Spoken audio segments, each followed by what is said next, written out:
All right, we are live right on time for once.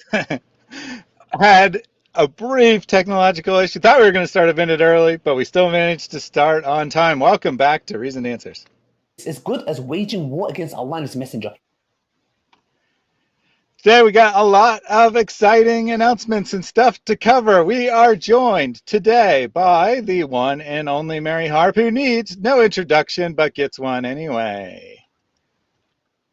She has some scary intellectual abilities to pour through massive amounts of sources and information, and is pretty brutal. If she weren't so busy doing other stuff, I think she would be wrecking Islam by herself. I actually think she'd be the best at making the case against you and Jay on the planet. Well, great. That's great. I'm happy to do it. So, that last portion there, right, is referring to something that's going to be coming up. You are going to be having a debate with Robert. Is that correct? Uh-oh, we can't hear you. Sorry, Alison. I turned myself off. That's why. I am so excited by this, you guys. You have no idea because I've been wanting to talk to Jay Smith for a long time, have a debate on this topic, and I have not had the opportunity to do so. And so the fact that Robert, especially since he's actually a hero of mine, because back when he was on a blog called Hot Air in like 2008, he did this series called Blogging the Quran, which was also in a newspaper, but I didn't get the newspaper. But the links were posted there. And it was the first time that I had learned about tafsir and all that sort of stuff, because this information is just not generally out on the internet.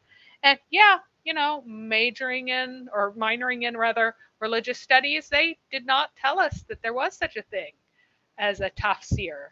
And we did not read the Quran. So I had read it before, but I didn't have anything to contextualize it with. So that was like my first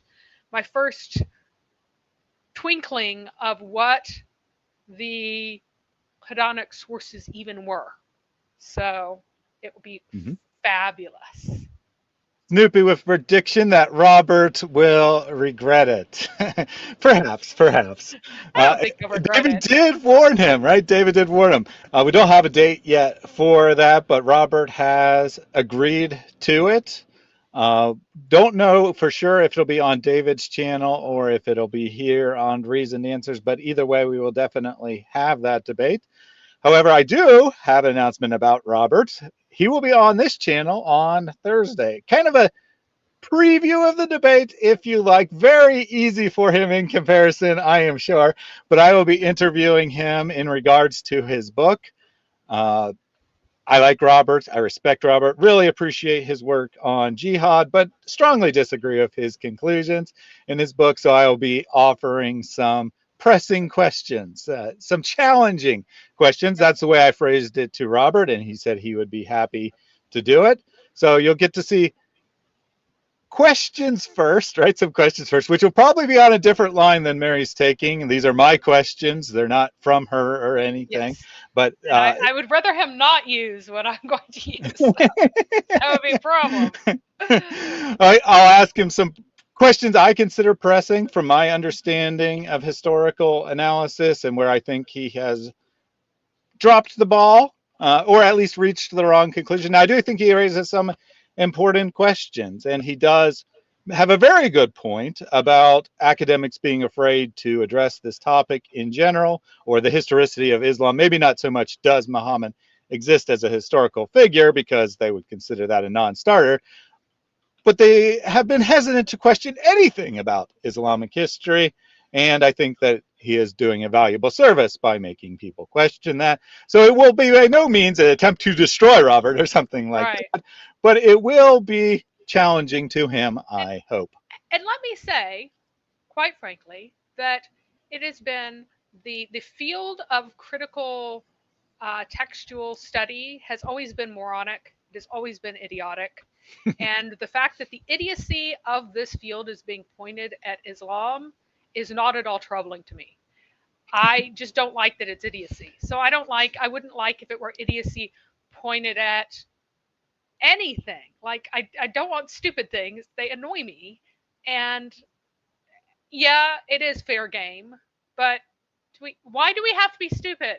Can we just stop being stupid? But the problem is they won't stop being stupid, because if you stop being stupid, you have to admit that Christianity is almost certainly the truth. Like, you don't necessarily have to say that it absolutely is the truth, but you have to grant so much space that it's going to be a very, very uncomfortable place for atheists and agnostics. They're not going to have a comfortable place to be, and therefore they are committed to stupidity and cannot get around it.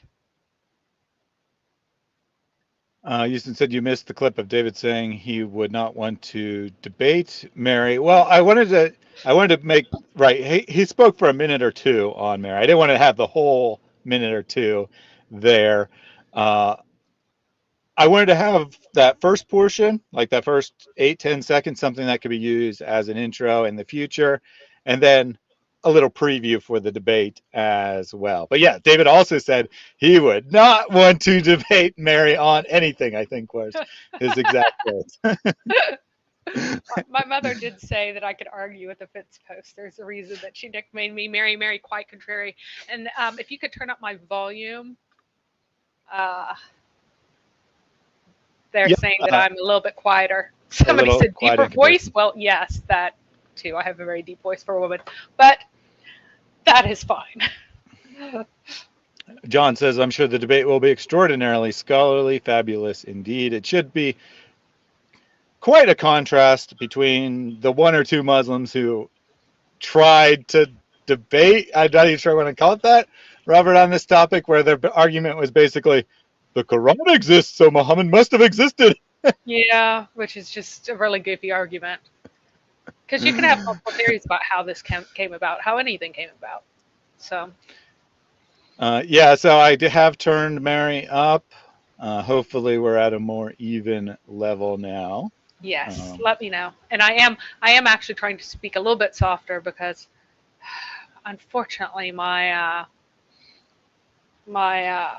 endurance for singing is not up to what it used to be, and so I'm having to work on vocal endurance. I don't actually talk a huge amount during the day, except just occasionally to my kids, because most of my work is silent. And we got the always genius Joe Biden in the chat, who says that Islamophobe, I guess Robert, is that who that's supposed to be referred to, got cooked by Jake and Daniel. Yeah, Daniel totally dominated that non-debate. It wasn't a debate, it was supposed to be a discussion, when he admitted that 5% of Islam is literally killing people. He's like, but the other 95%, why do you focus on the 5% of the time we spend killing people? Because the 5% means I'm dead. I don't really care what the other 95% means. You've already killed me. All right. Okay. So a couple other things, right? A couple other things is by way of announcement. So we're going to be, well, what are we discussing today first, Mary? Today we are discussing some of the wackier ahadith and some things that Muslims can't explain that we can. But one of the biggest stories that we're going to go into is the story of how Adam and Eve ate the son of Satan, and thus became, and thus sin nature entered human beings and persists in human beings because they ate Satan. And it's funny because Muslims will say, oh, we don't have the concept of well, actually what they say is that they don't have a concept of original sin, by which they try to mean, they attempt to mean that they don't have a concept of sin nature. But they not only have original sin, they also have sin nature, and in fact, they also have a concept of original guilt for all the people who are destined to hell. So I have no idea why they try to make these points. They just don't know their own religion. Snoopy said at least to be a real debate instead of circular opinions. Absolutely. So in inspiration, not something we'll be talking about today, but in inspiration of what Mary's going to talk about, I do have a fun clip to open us with here. I don't know why this was recommended to me. Was not remotely what I was looking for, but it was recommended to me. I played it, and I thought for a good while that it must be a joke, but then I looked at the channel, and sure enough, it's a real Islamic channel posting content from another Islamic channel. So this is a 100% serious video, guys. You're going to learn some important lessons today.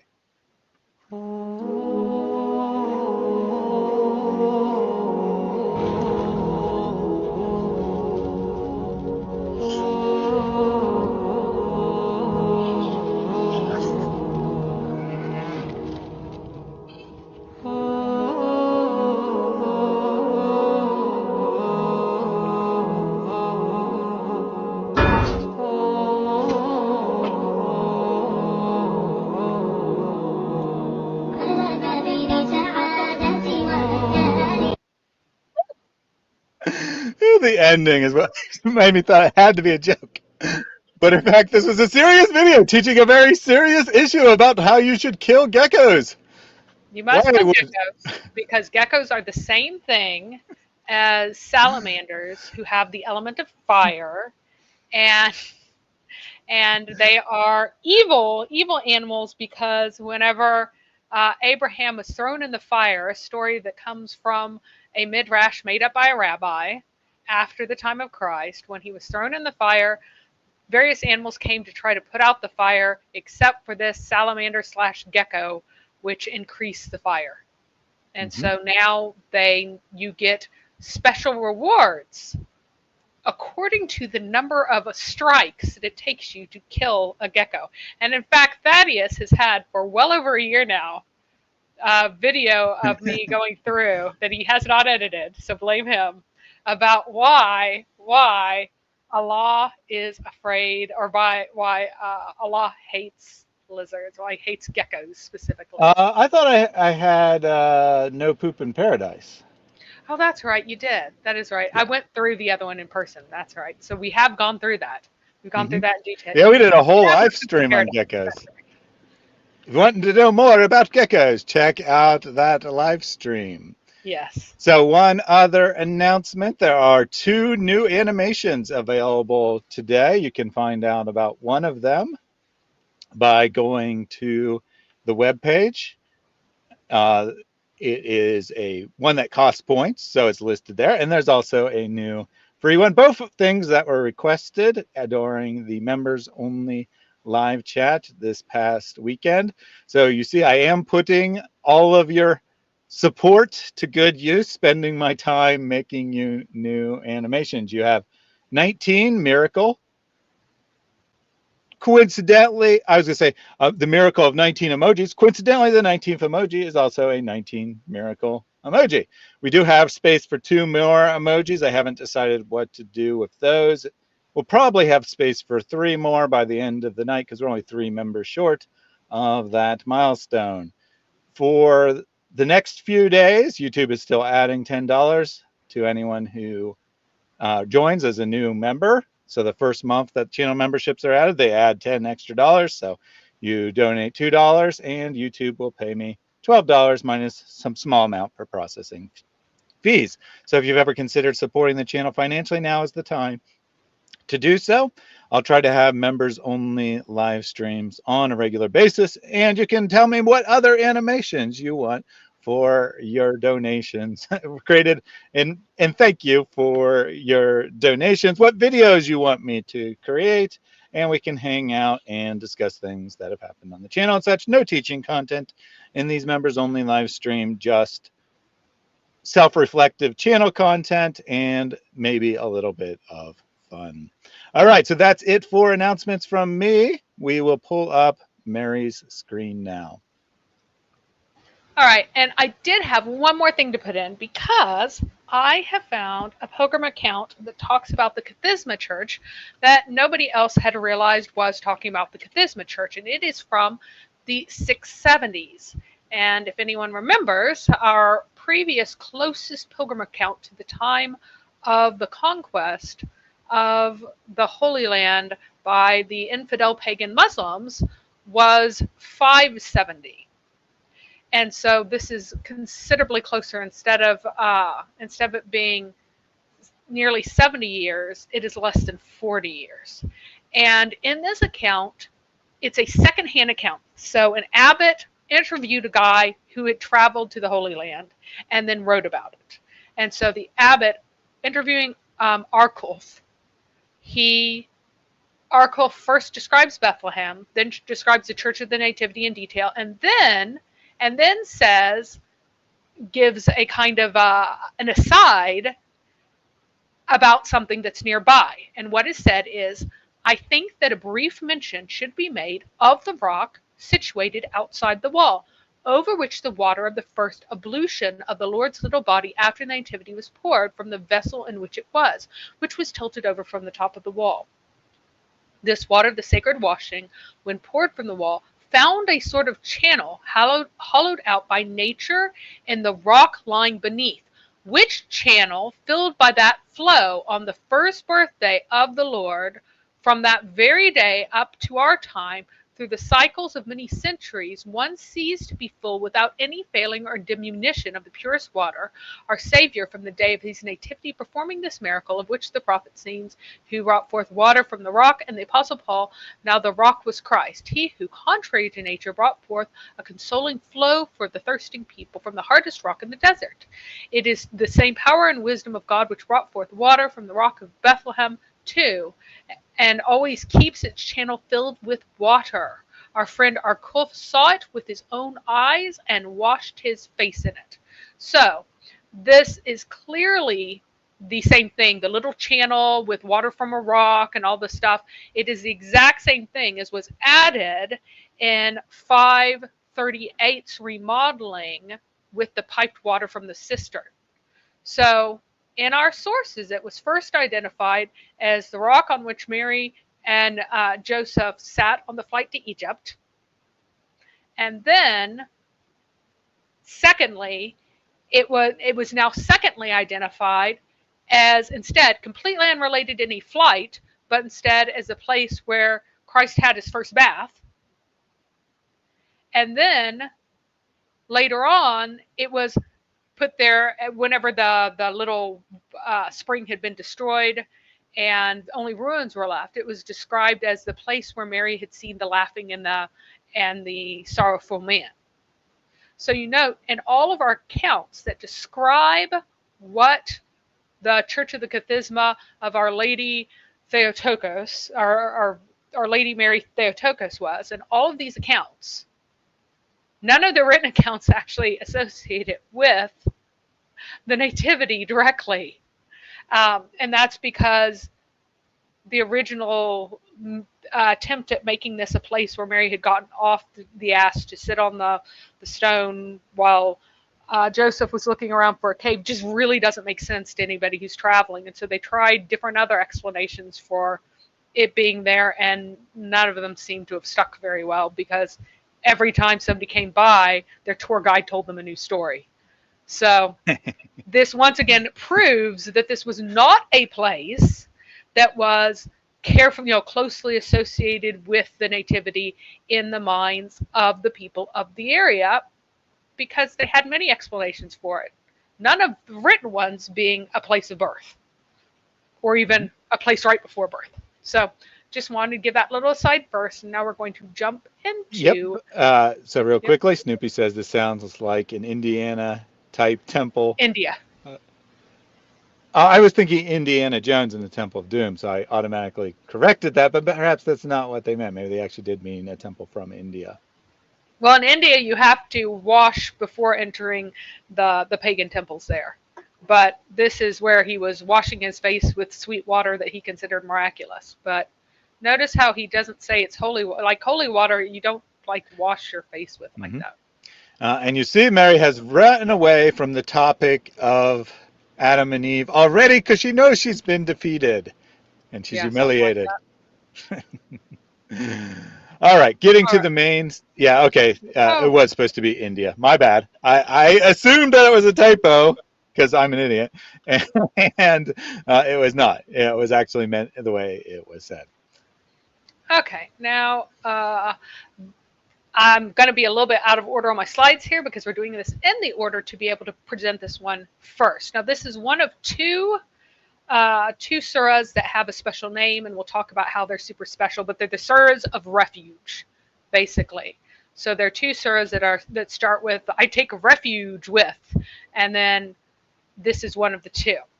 The say here is clearly added afterwards to make this into something that appears more Quranic, because it is ambiguous as to whether or not this is something that is supposed to be in the Quran or is actually supposed to. Oh, hang on.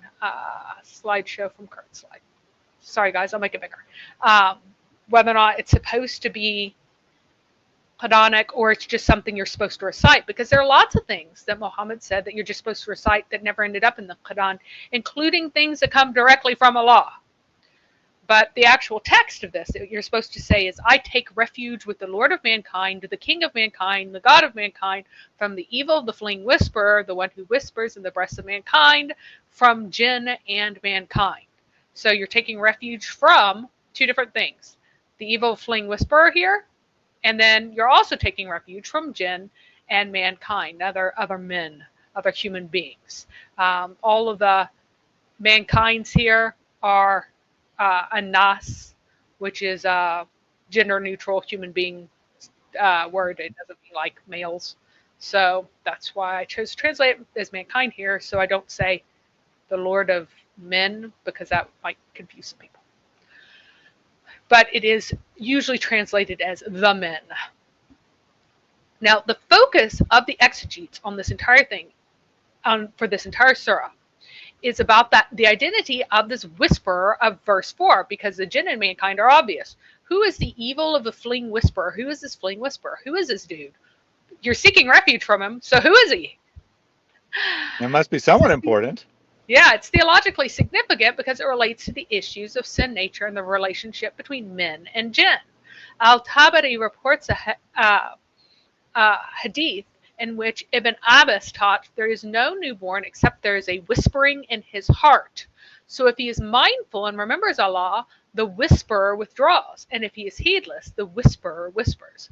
And another, he said, Iblis is crouching on the heart of the son of Adam. The whisperer is usually identified as Iblis or the shaitan more generically, but it is also identified as Al-Khannas, the fleeing one, the exact word for fleeing in this verse, properly, who is a specific shaitan, sometimes said to be the son of Iblis.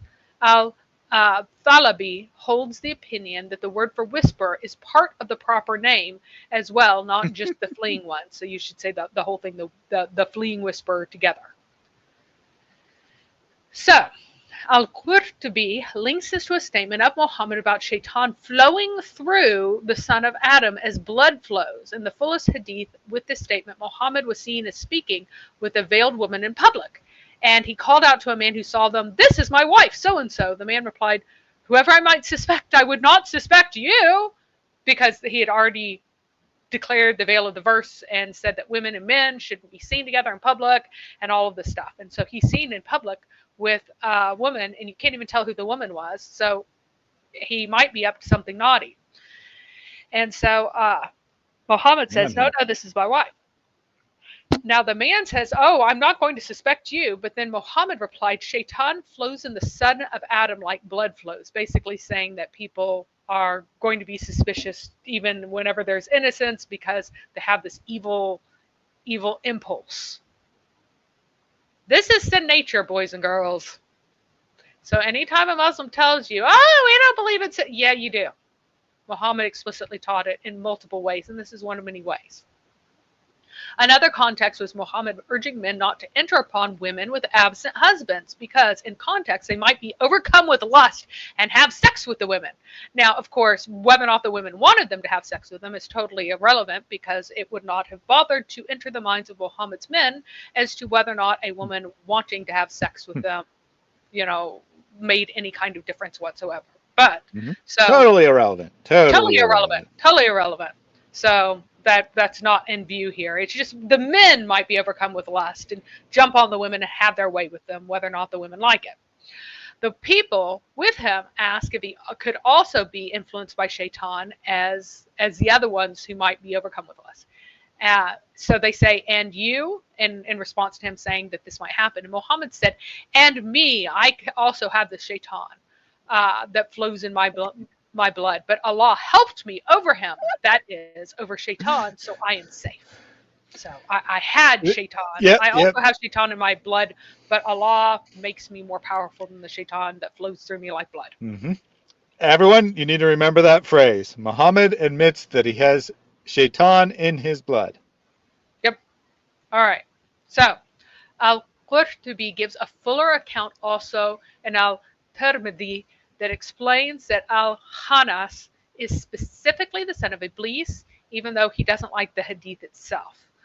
So this says the sneaking whisperer is the son of Shaitan. He brought him to Eve, so Iblis brought him to Eve, placed him in her hands and said, take care of him. Then Adam said, what is this, O Eve? She said, our enemy who deceived us brought this and said to me, our enemy brought this and said to me, take care of him. He said, did I not tell you not to obey him in anything? He is the one who deceived us until we fell into sin. Then he went to the boy and cut him into 4 quarters and hung each quarter on a tree out of anger at him.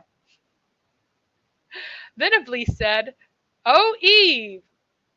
Then Iblis came and said, O Eve, where is my son? So she told him what Adam had done to him. He said, O Khannas. So he revived and answered him. Then he brought him to Eve and said, Wait. He was cut into 4 pieces, right? Yeah, and hung on a tree. And then Satan comes and puts them back together. And then gives them to Eve again and says, take care of him. And what does Eve do? Eve's like, sure, I'll take care of him again. And then Adam came and burns him with fire and threw the ashes into the sea. Then Iblis came and said, oh, Eve, where's my son? So she told him, oh, yeah, you gave him to me, told him to take care of him. But Adam came and burned him with fire, threw his ashes into the sea. And he went away from the sea. And he said, oh, Khannas. So he came to life and answered him. So again, he revived his son. So he brought him the 3rd time to Eve and said, take care of him. So Adam looked at him. So Adam saw him, and then he slaughtered him and roasted him, and they both ate him. Then Iblis came and asked her, and she told him about what had happened. So he said, oh, Khannas. So he came to life and answered him, meaning he was resurrected, right? In the belly of Adam and Eve. Then Iblis said, this is what I wanted, and this is your dwelling place in the chest of the children of Adam. So he swallows up the heart of the son of Adam, whispering so long as he is heedless. But when the son of Adam remembers Allah, his heart vomits out Al-Khannas, and Al-Khannas withdraws. So, I got to summarize this story here, okay? Uh-huh. So for some reason, Satan decides to put his son in the care of Eve, or well, apparently he wanted to trick them into eating his son all the time. Although why he knew to eat him, I don't know. Well, okay. Sorry.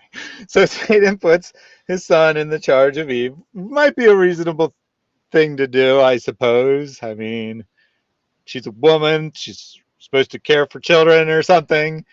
Then his son gets cut into 4 pieces, and Satan has the power to give life, right? To restore life to his son.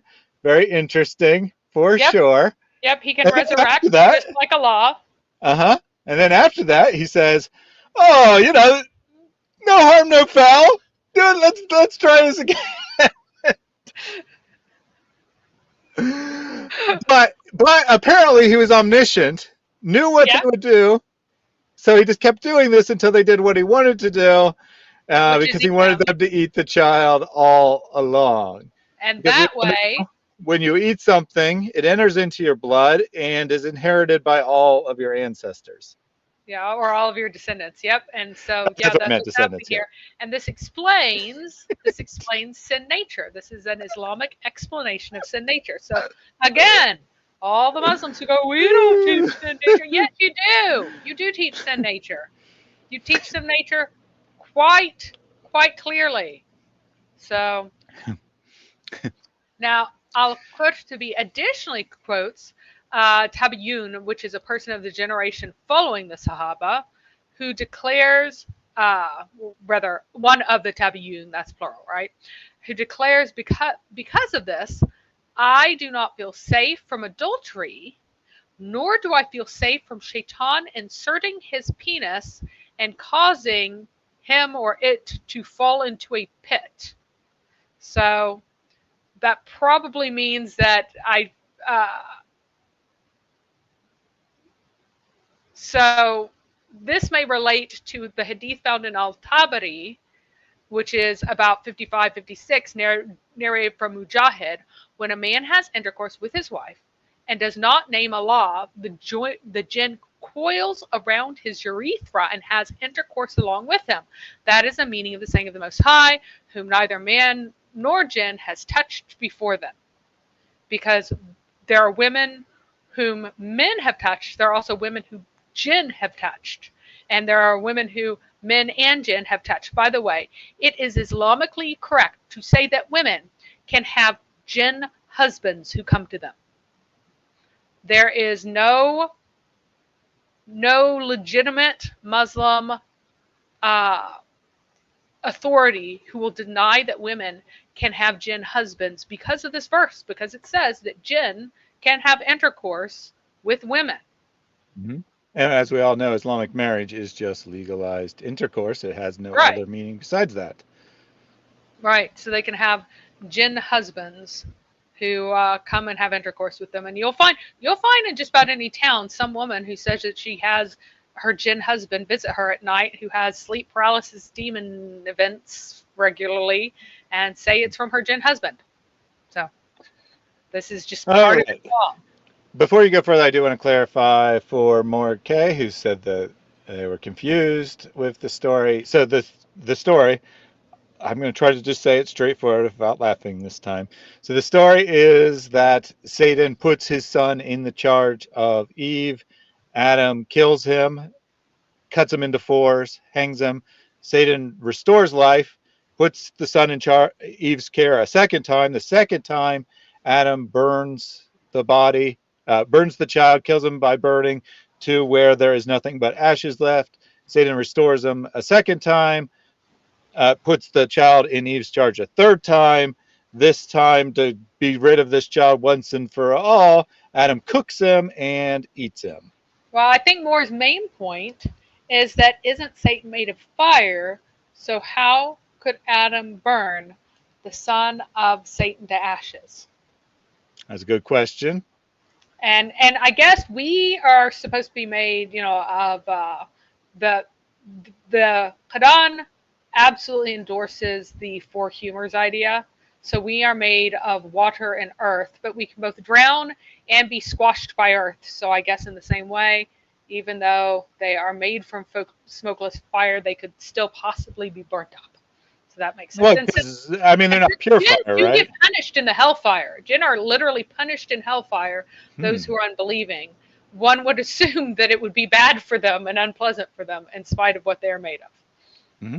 Well, they have to be made of other things, otherwise they'd be just pure fire. So I guess that's how that works. Now, we got Joe Biden here, who has refuted you and destroyed you. He said, we do not believe in original sin. That is a wicked belief. So, Joe Biden, is Al-Qurtubi a false Muslim? Please let us know. And again, notice how stupid he is, because he's like, original sin. We don't believe in original sin. We don't believe in that. But notice how stupid this is, because original sin means the sin of Adam and Eve. So he is denying that Adam and Eve sinned. Yep. So he can go ahead and do that. That's what it literally means, Adam and Eve sinned, tell us they didn't sin, then you don't believe that. But this actually teaches sin nature, that everyone has sin nature. And if you say that Muhammad is a filthy liar, go ahead and say that. Because this is the doctrine of sin nature. I know that you're really, really gullible. And I know that you never think on your own. And I know that you are almost incapable of rational thought because of Islam. However, even you ought to understand that the idea that you have Shaitan in your heart constantly affecting you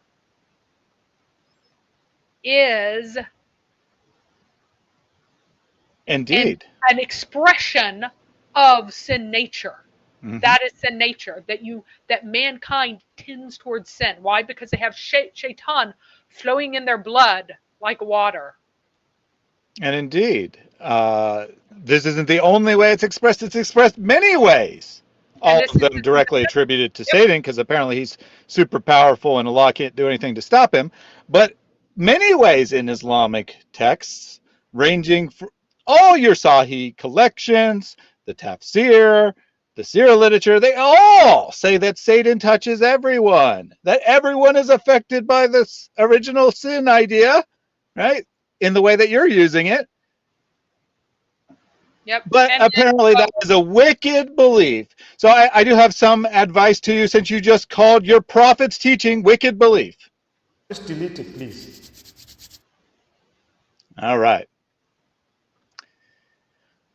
I'm sure Joe is going to tell us how much more wicked Muhammad is several more times during this stream, because he has no clue about anything in his own religion, and he just wants to call us stupid over and over again. all right, so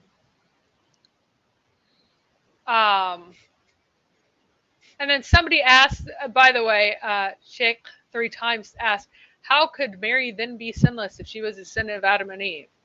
First of all, the idea that Mary's necessity for being conceived without original sin is a belief that exists only in the Roman Catholic tradition. Other traditions do not believe that that is in any way necessary. Most of the Orthodox of various flavors will say that she was purified by the Holy Spirit at the time of the conception of Christ. And some will go as far to say is that she was prevented from stumbling through the direct action of God, because God does have the power to prevent one from stumbling. But if you don't have the idea that original guilt and the removal of original sin in that way is the original guilt, if you do not believe that mankind has original guilt, as most numerically the vast majority of groups of Christianity do not believe that people carry original guilt, then there isn't anything that she would need to be that would potentially be a problem. So we have a brilliant response from Joe Biden. First, he says that it's daif, even though he has no idea what the grading is. And then he says, Kurtubi is not a hujah. Are you people this ignorant? Mary, when did you ever say that Kurtubi is a hujah? I didn't. I'm giving many different sources. Oh my goodness, you didn't say that? But we're ignorant for a claim that we didn't make? Oh my goodness. I think Joe Biden is claiming that he's omnipotent and he knows all of our thoughts. So now he's a blasphemer, in addition to condemning his prophet. Now, these are many different hadith that are reported in many different sources. Qurtubi is giving one of many hadith that teach the same thing. So what we had here before is Sunan Abu Dawud. We had Al-Dab al-Mufrad. We had Sunan Ibn Majah, Jami al-Tirmidhi, Mishkat al-Masabih, excuse me. And so we have all of these different hadith collections that have these same stories that say that you have sin nature. And you can deny it if you want, but this hadith is very widely reported in a bunch of different sources. You also have Sahih Muslim and Sahih al-Bukhari that require for you to say, in the name of Allah, Allah protect us against shaitan and keep away the shaitan from the one you have bestowed upon us, before you have sex, because otherwise a jinn will have sex with your wife with you. Al-Abbas says that, in fact, the transvestite male prostitutes are the sons of the jinn and specifically occur when men have intercourse with women during their menses. While another hadith from Aisha says that the the uh, the actual term, it means like the Westerners is the literal term, but it means the strange, foreign, weird people were half jinn, half men, born of women from jinn semen, the alien-like people, basically. So yeah, it kind of talks about aliens here. So there are groups of people who are born from jinn semen, according to the reports of Muhammad. Now, Al-Suyuti reports from Anas that Muhammad said, "The devil places his snout on the heart of the son of Adam. If he remembers Allah, he withdraws, and if he forgets, he swallows his heart." That is the whispering, fleeing one. This is very closely related to this other narration. Ibn Abbas had a similar narrations, adding, "No child is born except there is whispering in his heart." Notice that preventing Iblis from riding the urethra of a man in intercourse with his wife does not prevent the whisperer from lodging in the heart of every child. And in fact, the saying that every child who's born is touched by jinn such that they cry, except for Jesus and Mary, is also relevant to this. This is an implication of the participation of humans with the demonic from conception, from infancy.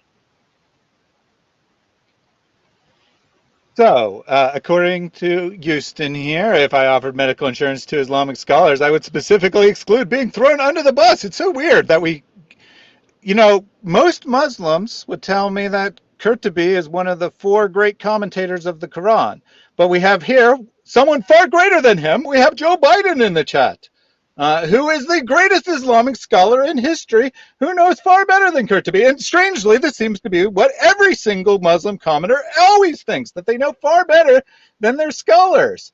But instead of educating other Muslims about how stupid Qurtubi is and you should never read his commentary, they come to Christian YouTube channels and tell us we're idiots for going with what the Muslim leaders tell us, that Qurtubi is one of the greatest commentators.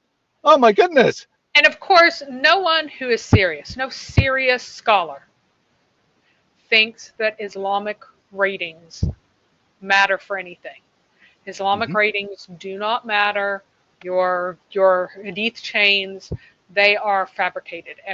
Every scholar who has any sense whatsoever knows that chain polishing took place, and every hadith that was needed for Islamic law got its chain polished and got its chain altered, doctored, changed around. Chains were not original to the hadith. They were added later. They are at best suppositions and inventions. At best. They're not real, guys. Yep. They are not real. They are fantasies. They are imaginary. The original source might actually be true. The original source has a decent chance of being true.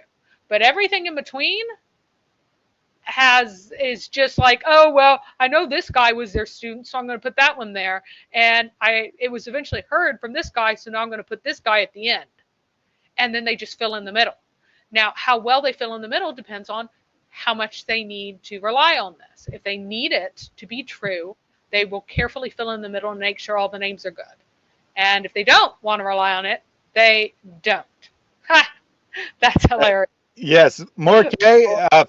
For now on, I will never refer to this guy as Joe Biden again. I will refer to him as Bai Jin. Yes, Bai Jin. Bai Jin. That's very good. All right. So now a very important point. And I realized I was actually, when I was thinking about this, I realized I was making a mistake whenever I was talking about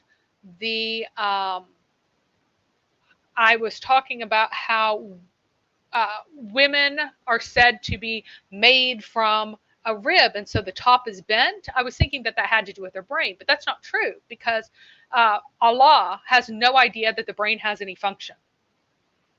Rather, it means her eyes and her mouth, basically. That women's eyes, like their greed and things like that, and they look at wrong things and they lust after wrong things, and their mouth is messed up and they're mouthy, right? That's what he means, because according to Allah, the only thing that thinks is your heart. So when your heart is swallowed, this means your mind. This means the entirety of your thought processes. So in Islamic texts, the center of thinking is the heart in a literal sense. Ikrimah said, the location of obsessive thoughts is in the heart of the person, in his eye and in his penis. And that's because it's your eye, what you're looking at and desiring, and your penis, what you're lusting over. Its location in a woman is in her eye, her vagina when she comes forward, and in her anus when she turns away. These are its places, because of course women don't have any brain to think with, so don't even bother to mention the heart, because the heart is the location of thought, right? The difference may be that Islam does not consider women, again, to have the rational thoughts of men, so her heart, that is her mind, is not involved in her decision making. Now, Al-Tabari connects the whisper to the shaitan assigned to the companion, or qarin, of every son of Adam. In Misha'at al-Masabi 67, we find Ibn Masud reporting that Muhammad said, there's none of you who does not have a partner from among the jinn, and his partner is from among the angels, and his partner from the angels put in charge of him. So you have one from the jinn and one from the angels. The hearers asked, does this also apply to you, messenger of God? And similar to before, he says, it applies to me too, but God has helped me against him, and he has accepted Islam, and he commands me only to do what is good. But of course, we would know rationally that every jinn is in fact Islamic, because Allah is a demon from hell. But as it says here, what they're saying is that you have your partner from among the jinn who is your constant companion, who is urging you to evil, as well as being in your heart and in your blood. So that is the conclusion of that particular fun surah. Do you have any more comments? Oh, that's sad. I was hoping that we could just talk It's about pretty short. eating Satan all day long. Yeah. Because it's a very exciting topic that Muslims need this valuable information. Maybe we should create an animation like the one of the gecko, and then they will all know this important information. Yeah.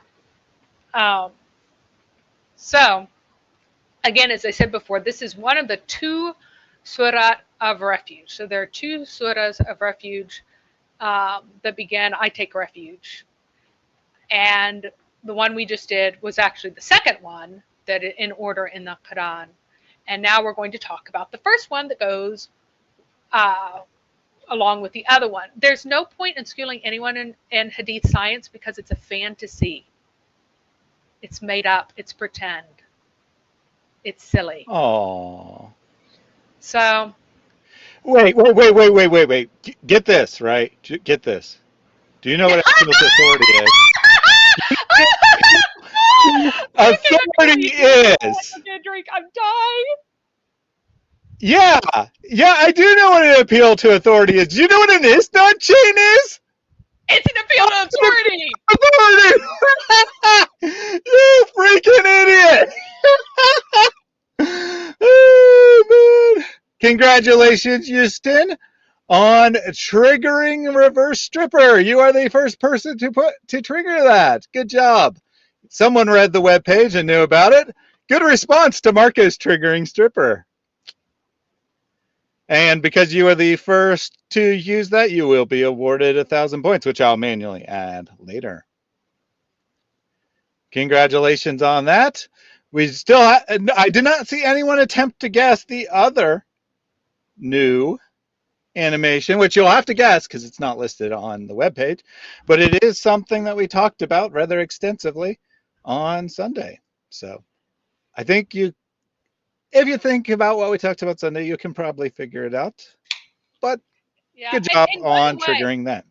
Speaking of the science of Isnad, I want everyone to realize that our buddy Ubay, who absolutely refused to recite Uthman's Quran and was famous for rejecting it and saying that it's not correct.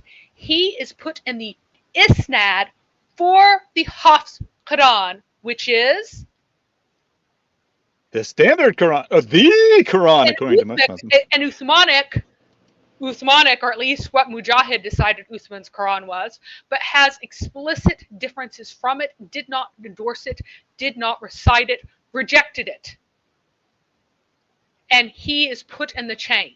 That is how ridiculous these chains are.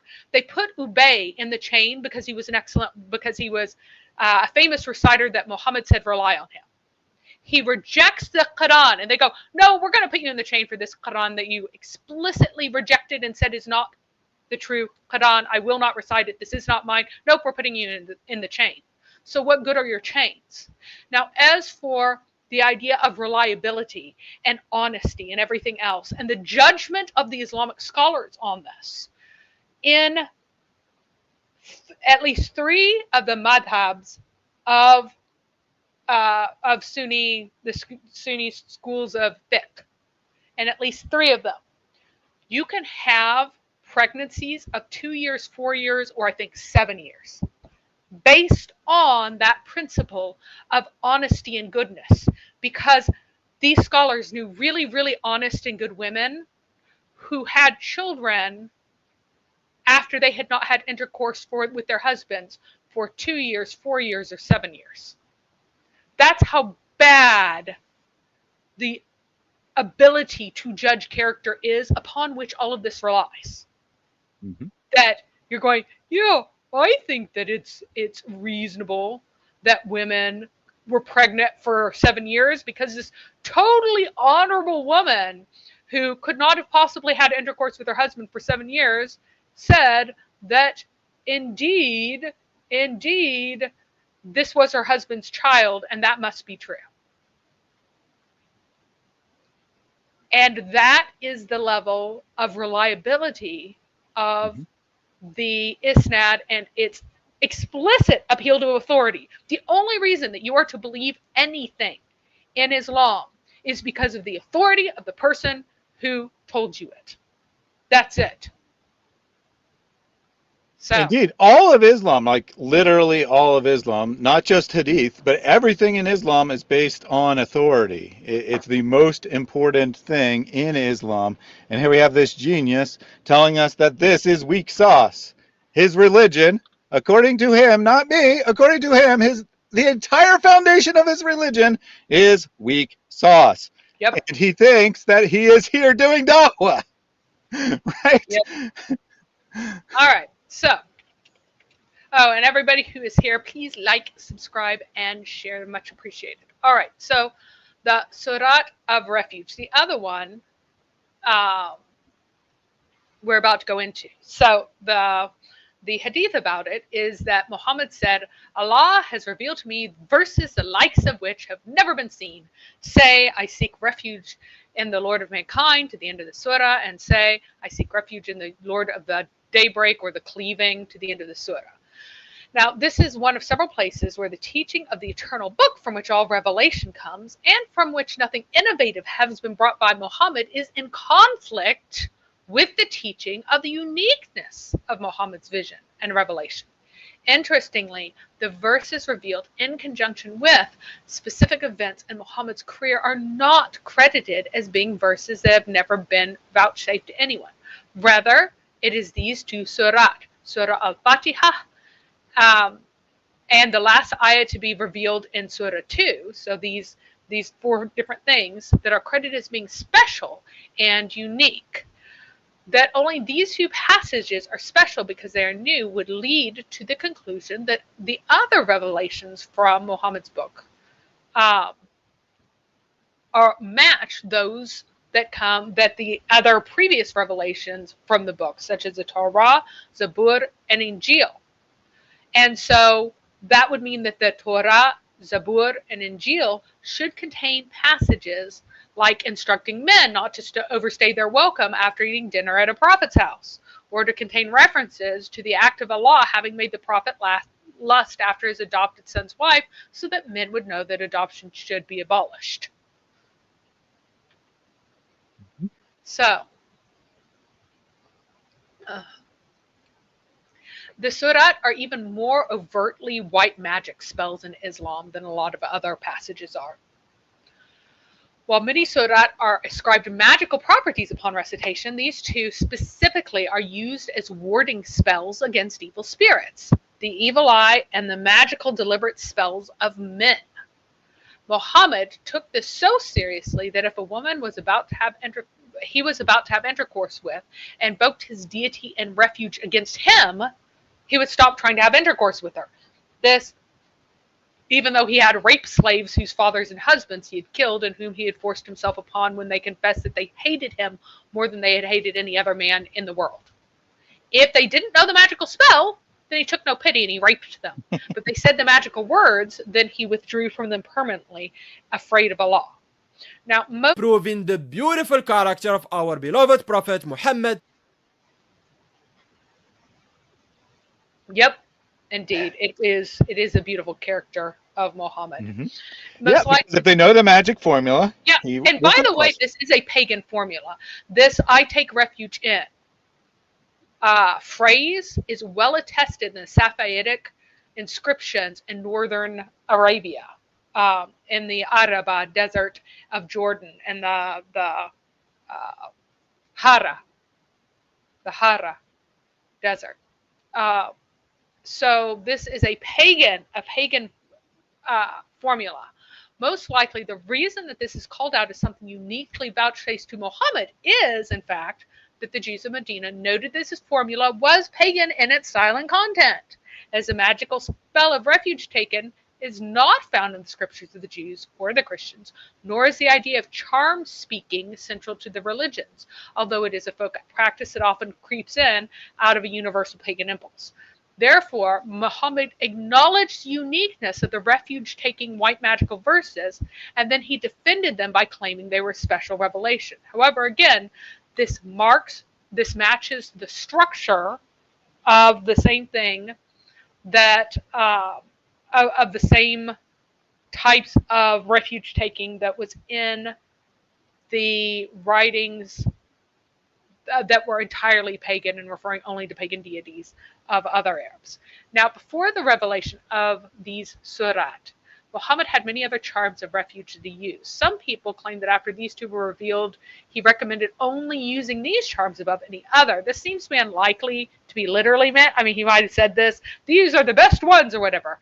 But there are massive numbers of accounts of Muhammad saying all kinds of different phrases of refuge. So, including I take refuge with your face, taking refuge from the evil of new clothes against whatever curse might be placed on them. Man, that's very evil. New clothes. Taking refuge from those who spread slander, taking refuge in the words of Allah for protection against a scorpion sting, taking refuge from the evil of a new wife, slave, or camel, because, you know, the new wife might have like spells cast on her to kill the man who has intercourse with her. But if you take refuge from the evil, the evil eye that was put on her against whatever husband, then you'll be safe. Taking refuge with the might of Allah to cure physical pain, and so on. The most frequent refuge charm that did not get included as Quran of the Muhammadan recitation is this: I seek refuge from Allah, with Allah from the torment of hell, and I seek refuge with Allah from the torment of the grave, and I seek refuge of Allah from the evil of the Dajjal. I seek refuge with Allah from the evil of the trials of life and death. So again, why are some of these Quran and other ones not? These are supposed to be words given by Allah for these as well. Allah is supposed to be guiding him in these things, right? Mm-hmm. Even Al-Thalabi seems to realize that these verses are clearly charms as he addresses the permissibility of other charms and incantations in relation to the next surah, which is one of these two paired charm surahs, right? So no charms except for the charms that I gave him. Right. He recommends not using the curses and charms of the Jahiliyyah when a person is sick, and instead reciting the Islamic formula. Remove this from distress, O Lord of mankind, and heal, for you are the healer. There's no healing but your healing, a healing that leaves no illness behind. So to him, words used not of Allah, are a charm, but words used of Allah are not a charm. So as long as you mention Allah's name, then you have your magical spell, and it doesn't count as a magical spell, and it's fine, it's good, and you're supposed to do it. You're supposed to have these formulaic recitations that work as magical charms for benefits and for the power that they have in them. Now, even amulets were permitted by some of the Salaf if these contained ayat from the Quran. So they used to have pagan spells wrapped up and written down and wrapped it up because they thought that written words were essentially kind of like carrying someone saying it over and over and over with you. And you could go and have verses written down so that it acts like a charm that's being said over and over and over. And that's fine. You just can't do ones that aren't verses. So as long as it's Muhammad's and Allah's magic, you can do it. Now, an additional benefit... Totally not pagan in the slightest. Now, an additional benefit is that by reciting them, you are absolved of hypocrisy. And so... wait a second. Yeah.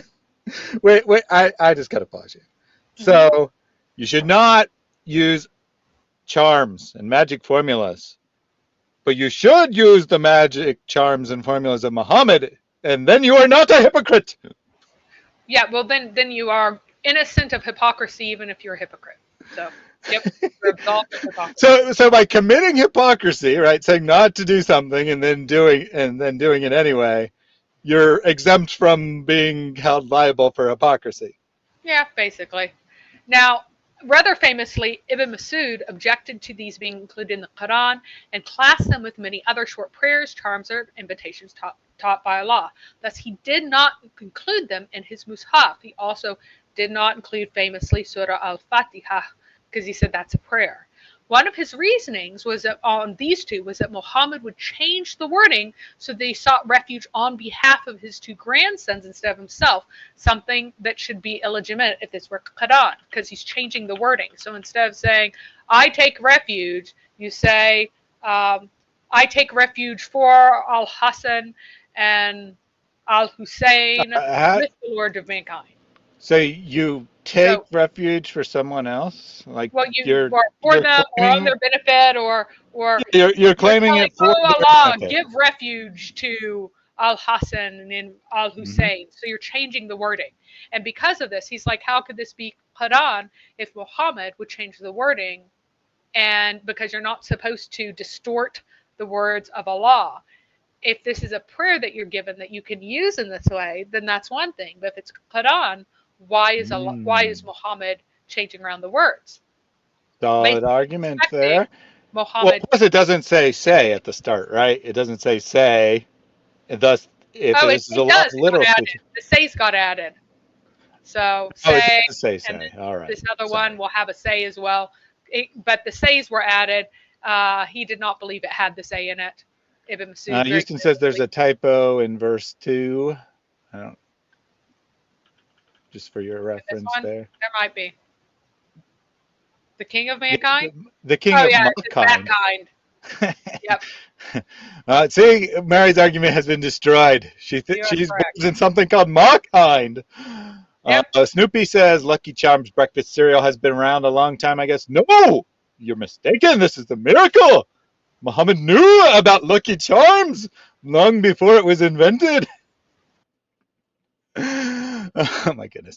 And I do have to destroy and humiliate Houston here. He says the prophet couldn't control himself to stay away from his wives while his guests gabbed. But you're wrong, Houston. He could control himself. He just didn't want to. So Allah had to reveal on his behalf a surah because he was too embarrassed to ask people to leave his house. But he was controlling himself. He was not climbing on top of his wives while his guests were present. Just to be clear. You have been destroyed. You should leave in humiliation now. So we also have in here two different circumstances of revelation, both of which are probably made up and not true, because I do think that those who said that it's Meccan rather than Medinan are correct. I think that this is probably a pretty early one because of the use of Lord rather than Allah. Allah really would become the preferred term later on. I seek refuge with Allah is very much the preferred phraseology in later on. So I do think that this is probably early. So, real quick from John Wilson, should it be my power, I'd like to absolve Mary of hypocrisy with her typos. Well, what you should say is, I seek refuge for Mary from her typos. Yes. Yes. All right. So now one version of the circumstances of Revelation assigns the surah together with the next one, which was Al-Nas, which we've already talked about, to Muhammad upon the occasion of a strong wind or storm rising as Muhammad was traveling. After citing these for the first time, Muhammad declared to his companions that they should use them too, because no one has sought refuge with anything like them. So that quote that's in the hadith is assigned to this particular event, thus making them one of the special, more powerful revelations vouchsafed strictly to Muhammad. Now, I do think he probably told people how special they were at the moment of a storm, and that is accurate. There was a storm, and he's like, oh, these things that I revealed before, they're super special. No one had them before me. But I don't think that that's when he first revealed them to everyone. I think that he was reframing them at that moment rather than revealing them. Now, the alternative circumstances of Revelation were on the occasion of Muhammad's bewitchment, which is considered an authentic narration by the consensus of scholars. You can go to Islam Q&A, all sorts of places. You can find tons of fatwas or fatawa saying that this really happened, and you must believe that Muhammad was bewitched. So, as we all know, Mary, yeah, all good prophets are bewitched. If you're not bewitched, you can't claim to be a prophet. Is this really the description of a true prophet of God? Yes, it does sound like the description of a true prophet of God. Thank you. Yeah, our buddy Bai Jin, he has no refuge from this at all, because it is the overwhelming consensus that his prophet was indeed bewitched. So, the why. So what happened was Muhammad was supposedly caused to think he had done what he had not. That is, he believed he was having intercourse with his wives when he was not. The wives told Muhammad that he was not having intercourse. Now, this is a detail left out of most of the narrations, but it is evident from the version of the narration Al-Qurtubi. And then he sought an answer from Allah as to why this was happening. He then had a dream of two figures he identified as angels sitting his head and feet, remarking on how he was bewitched by a Jew called Labid ibn al-Asam, and told him how to remove the bewitchment by finding his comb that the Jew had stolen with his hair on it, that the Jew had knotted in the course of casting the spell on him. Muhammad then led his men to the well and had a basket with the comb and hair nestled within it found. And once the knots were all undone, he stopped believing that he was having intercourse with his wives when he was not. Upon seeing the knotted hair, he supposedly revealed these surahs, which had as many verses as there were knots, and Al-Qurtubi's informer assures us that as each one was recited, a knot was undone. Now, the timing of this delusion also lines up very neatly to the narration that Muhammad would go to all 9 of his wives in one night and have intercourse with them all. Both were from around the same time, and they explain one another very nicely. This is what we call an undesigned coincidence, which is evidence for the authenticity of the Islamic material. So don't let anyone know Robert. No one tell Robert about this. Because you said you didn't want him to know. Not that I think you'll actually use that, but yep. But this is one of these kind of issues that these two nestle together so neatly, explain one another, which is hilarious. There are tons and tons of ahadith that sit on their own and then they nestle together and explain one another in extremely humiliating ways for Islam, and this is one of them. That what probably happens, Muhammad started struggling to keep it up, so his solution, with his grasp of female psychology that Muhammad had, the excellent grasp that he had, he thought that it would be a good idea to visit all of his wives and pretend he was having sex with all of them to everyone outside, and then tell each wife that he was having sex with all the women except for her. He was just too tired for her, and he just wanted a little bit of rest with her. And so he thought that he would humiliate them all so that they would be too embarrassed to talk about the fact that they were the only one that he wasn't having sex with. But that is not how women work ever. So very quickly, I'm sure, the women who were really good friends began whispering to each other. And then they're like, wait, both of us? But he told me that he was having sex with you. He told you he was having sex with me? Huh. So they'd go to the next one and ask, and the next one and ask. And then very soon, all the women knew, like, dude, you're not having sex with any of us. Mm-hmm. So he tried to rely on playing one woman off another to create this idea that he's super virile at a time whenever he was actually becoming more and more impotent.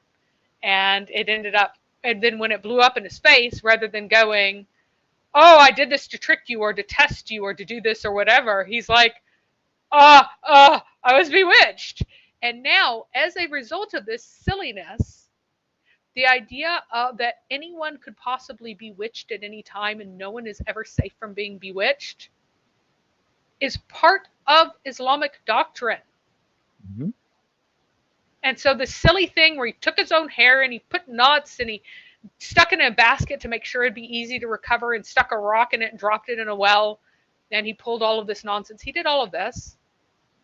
Why? Because he was embarrassed by something he had tried to pull, and now forever, Muslims have to believe that at any moment someone can get their hair and cast a spell on them. And that's 100% true knowledge. Now, you will find plenty of Muslims who are unaware of this and will deny it and say it never happened. But knowledgeable Muslims will absolutely admit this happened. And then they'll say, what's the problem? Allah rescued him from it. He didn't allow him to persist in the air. So what's the big deal? Same thing with the satanic verses. Muslims will say the same thing about those. Houston does have two questions for clarification here, real questions, not jokes. So okay. The Surah of the Quran was revealed during the bewitchment. I think you're suggesting it was revealed after, correct? Whether any hadiths are... So during the time that he was bewitched, this was for, I don't know, a month, 2 months, 3 months, some period of time, he would have been doing other things, going around giving a hadith. He would have been revealing Quran. And yet even though he was bewitched and delusional, we're still supposed to rely on the ahadith he gave at this time and the Quran that he revealed at this time. None of that's thrown out. Yet he was so bewitched, he didn't know, he thought he was having intercourse and he wasn't, so he doesn't even know what he was doing. Right. So I think the question is, how is the surah you're talking about related to the bewitchment, right? This one, this particular hadith concerning the surah claim that they were revealed them, I don't think they were. I mean, he might have said that at the time that he might have recited them along with a bunch of other surah at the time that he was unknotting the hair and unbewitching himself with the fake bewitchment.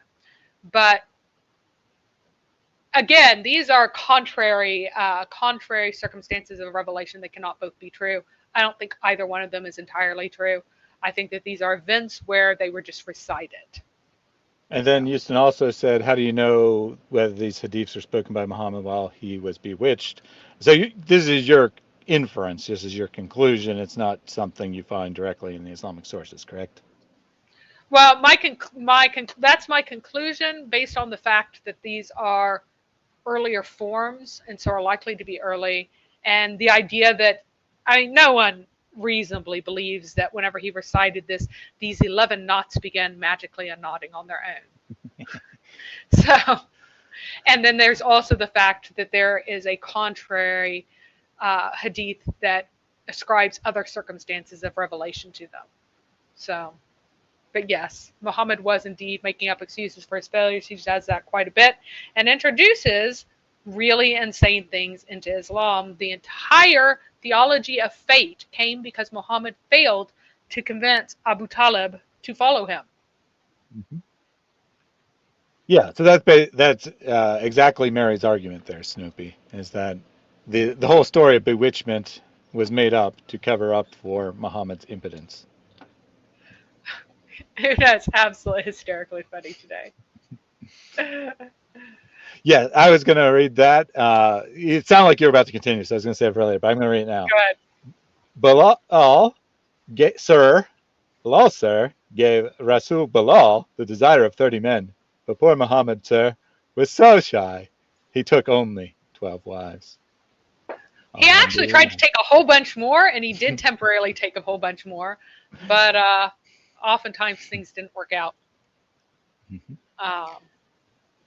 So the next one that we're gonna kind of knock down a number of short ones that are all supposed to be revealed early on. The reason why this one we did these when we did is because they are in the most authoritative order of revelation. They are placed early, so it's not just me. I'm not the only one who thinks that it's a bit ridiculous to claim that they were revealed this late. The most common and authoritative Islamic order of revelation puts them early as well. And I found overall, with a few exceptions, it is quite accurate with generally judging when something was revealed. There are a few things they really want to push early for massive theological reasons, because it is a problem that they are late, that are absolutely very late. But overall, it's a pretty darn reliable list in terms of reading the text and watching the development of terms, watching the development of concepts, watching changing word usages and how they're introduced and at what level. So I think that it is overall the Tanzil documents, the orders of revelation, are actually more accurate than Null Decay's. Null Decay has some really goofy things in his, and I'm kind of baffled as to why he does that. Just looking from a textual point of view, not looking from points of view of like the stories around them. So the story, the Jew was supposed to, so that the entire story is that we are now told that Muhammad had a Jewish servant, aka slave boy, and this Jewish slave boy was the one who had given away the comb with the hairs to the Labid ibn whoever to bewitch him, and that this was a Jewish plot from his slave boy. So all perfectly sound, kind of things that Jewish slave boys do all the time, as we all know. Don't see any problems there. I don't know what Mary's problem with this story is. But I already started laughing when I read the first words of this surah. The new one that we're about to start talking about. Yep. I just explained why I was laughing for no apparent reason. And it's because, according to the surah, Allah creates evil. Yeah, well, here's the thing. There is no protection from the evil he creates. Yes. So there is no marker here that distinguishes between the evil of what he creates. There's no genitive marker to make it of what he creates versus which he creates. So it could either be accusative or genitive. And I don't think that there is any possible way for you to know what is intended in the text, because there wasn't a helping word added to let you know whether or not it is, I take refuge with the Lord of cleaving from the evil which he created, or of what he created, basically of his creations. Either way, the evil is of his creations or directly created by him. The evil is ascribed to Allah in either case, just more directly in one reading than the other. And from the evil of darkness. And Mary, this ambiguity that's impossible to resolve is proof that the grammar of the Quran is far superior to what you'll find in any other text in the history of the world. Oh, and I wanted to point out one thing on the last one, is that there's evil from the fleeing whisperer, who is Al-Khannas, right? But there is also evil of jinn and evil of mankind that you're taking refuge from. So there are 3 categories of evil there. Now, here in this one, here you're taking refuge with the Lord of the cleaving, from the evil witch or of what he created, from the evil of darkness when it hollows, from the evil of blowers or spitters on knots. And the reason why it has blowers / spitters, it means go. So it's a spitting motion, but without. It's just if you've watched, right? if you've watched the Fiddler on the Roof, and they go, they make the spitting thing. That is an ancient pagan Middle Eastern against the evil eye thing that Jews also picked up and carried with them places, even though they shouldn't have. But it is a pagan thing to go to dispel a spell or to cast it. Either one, it does both. So I have a bunch. Oh, sorry, you had one more sentence. Go ahead. I'll let you read that first. I was going to say I have a bunch of questions for you on this, Mary, but first from John Wilson, which I was laughing at. He took refuge from the cleavage, or am I reading that wrong? So actually, that is a real question I have. What does that sentence mean? Right? What is the Lord of the cleaving? With the Lord, who is the Lord of the cleaving. Yeah, but what does Lord of the cleaving mean? Yeah, do you think the scholars know what the Lord of the cleaving means? They don't have an agreement. It's most commonly considered to be daybreak. That's why it's the title of the surah. But the word literally is cleaving, and what is to be cleaved is very unclear. So, all right. Good to know there. Right? Okay. So then you take refuge from the evil which he created, or whatever. When it hollows. Darkness when it hollows. That sounds all right, right? And then you got some sort of like curse thing. Yeah, evil some blowers, thing. spitters on knots, people who make knots and hairs and go, or make knots and screens and go to strings to cast spells and stuff. And from the evil of an envier when he envies. So these are the things you're taking refuge. Yeah, and that one is the one that I don't understand, right? The first several are like evil things, right? Oh, the evil of the envier? But then you got the evil of the envier with he envies. Will hit that. It's really important. It's critically important. But okay, well, you'll explain here in a second, but I just want to explain why I find this one to be very weird. Because the other ones are like things that could harm you. And then you got someone who's envious, which doesn't harm you in any way. Oh, no, it does. If you are a pagan or superstitious person. And that's what you're going to explain. I just wanted to get that. I just wanted to get out my first thought there, but you're going to explain why this actually does make sense in a pagan context. Right.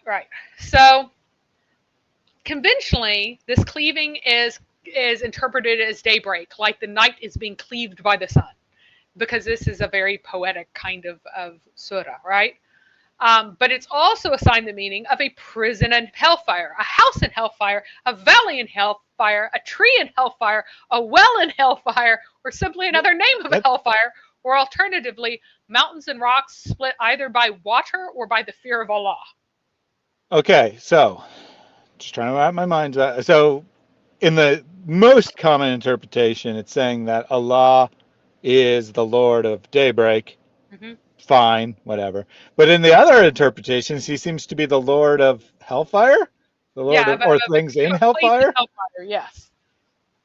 So now Allah is in charge of hell. Well, I mean, abstractly, God is in charge of everything, but this very specific assignment of him would you ever describe Yahweh as the Lord of hell? I mean, no, I wouldn't. You know, authority over, yes, but Lord of in that way is a little bit. It doesn't sound right to me. It doesn't sound right. Yeah, it doesn't sound right. Like that. I mean, Lord of daybreak is kind of weird too. Lord of heavens, right? Lord of creation, yes. Lord of heavens, yes. But if you go Lord of hell, getting some pretty dark. But yeah, that's what they're saying. But again, it's cleaving, and thus. Mountains that are, or in rocks that are split either by water or because they got scared of Allah and they split open. So that happens all the time. Rocks get really scared. Yep. It happened to me the other day. A rock got really scared of me and just spontaneously split. Yep. That's what happens. So, and then it continues on from the evil witch or of what he created. And I ask Muslims or native, not Muslims, but native speakers of Arabic, guys, is there something in the grammar here I'm missing that means it has to mean of what and can't mean which or what. Does it have to be genitive? Because there's no marker here that this is genitive. And no one gave a reason. No one, people are like, like I can't really think of a reason why it can't be that. But so as far as I can tell, it could be either this one. is the beauty of the Quran, Right. which no other text has this feature, where you can't figure out what the author wants you to know. And then from the evil of darkness when it hollows, and specifically this is interpreted to mean darkness of moonlessness, like complete darkness, because people were scared of things happening to them on a new moon, or in the time when the moon had set and you can't see anything at all. So if the moon's below the horizon and it's just black night without the moon, so the moonless night and its particular scary evils is what you're taking refuge from there. And then before you go on, clarification question from Houston here. I forget whether sun prostrates to Allah at daybreak or when leaving the pool of mud, or at sunset. It's neither, right? It's overnight. Yes, overnight. It prostrates to get permission to come back up. Yep.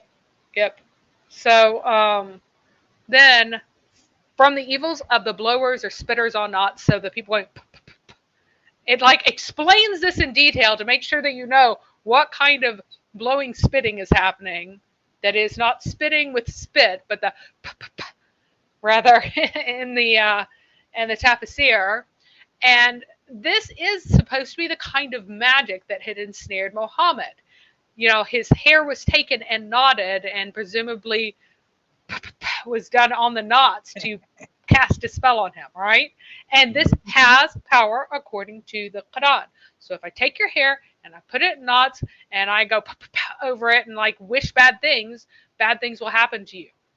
According to the Quran, according to Islam, according to Allah. So and this is why you should pray to be bald, so you won't have that problem anymore. But it was also conventional to tie knots and blow on them when guarding against the evil eye. And the scholars are split on whether this is permissible, some considering charms against the evil eye not to be prohibited magic, because it's against the evil eye. Now, Aisha reported that Muhammad himself blew when guarding against the evil eye.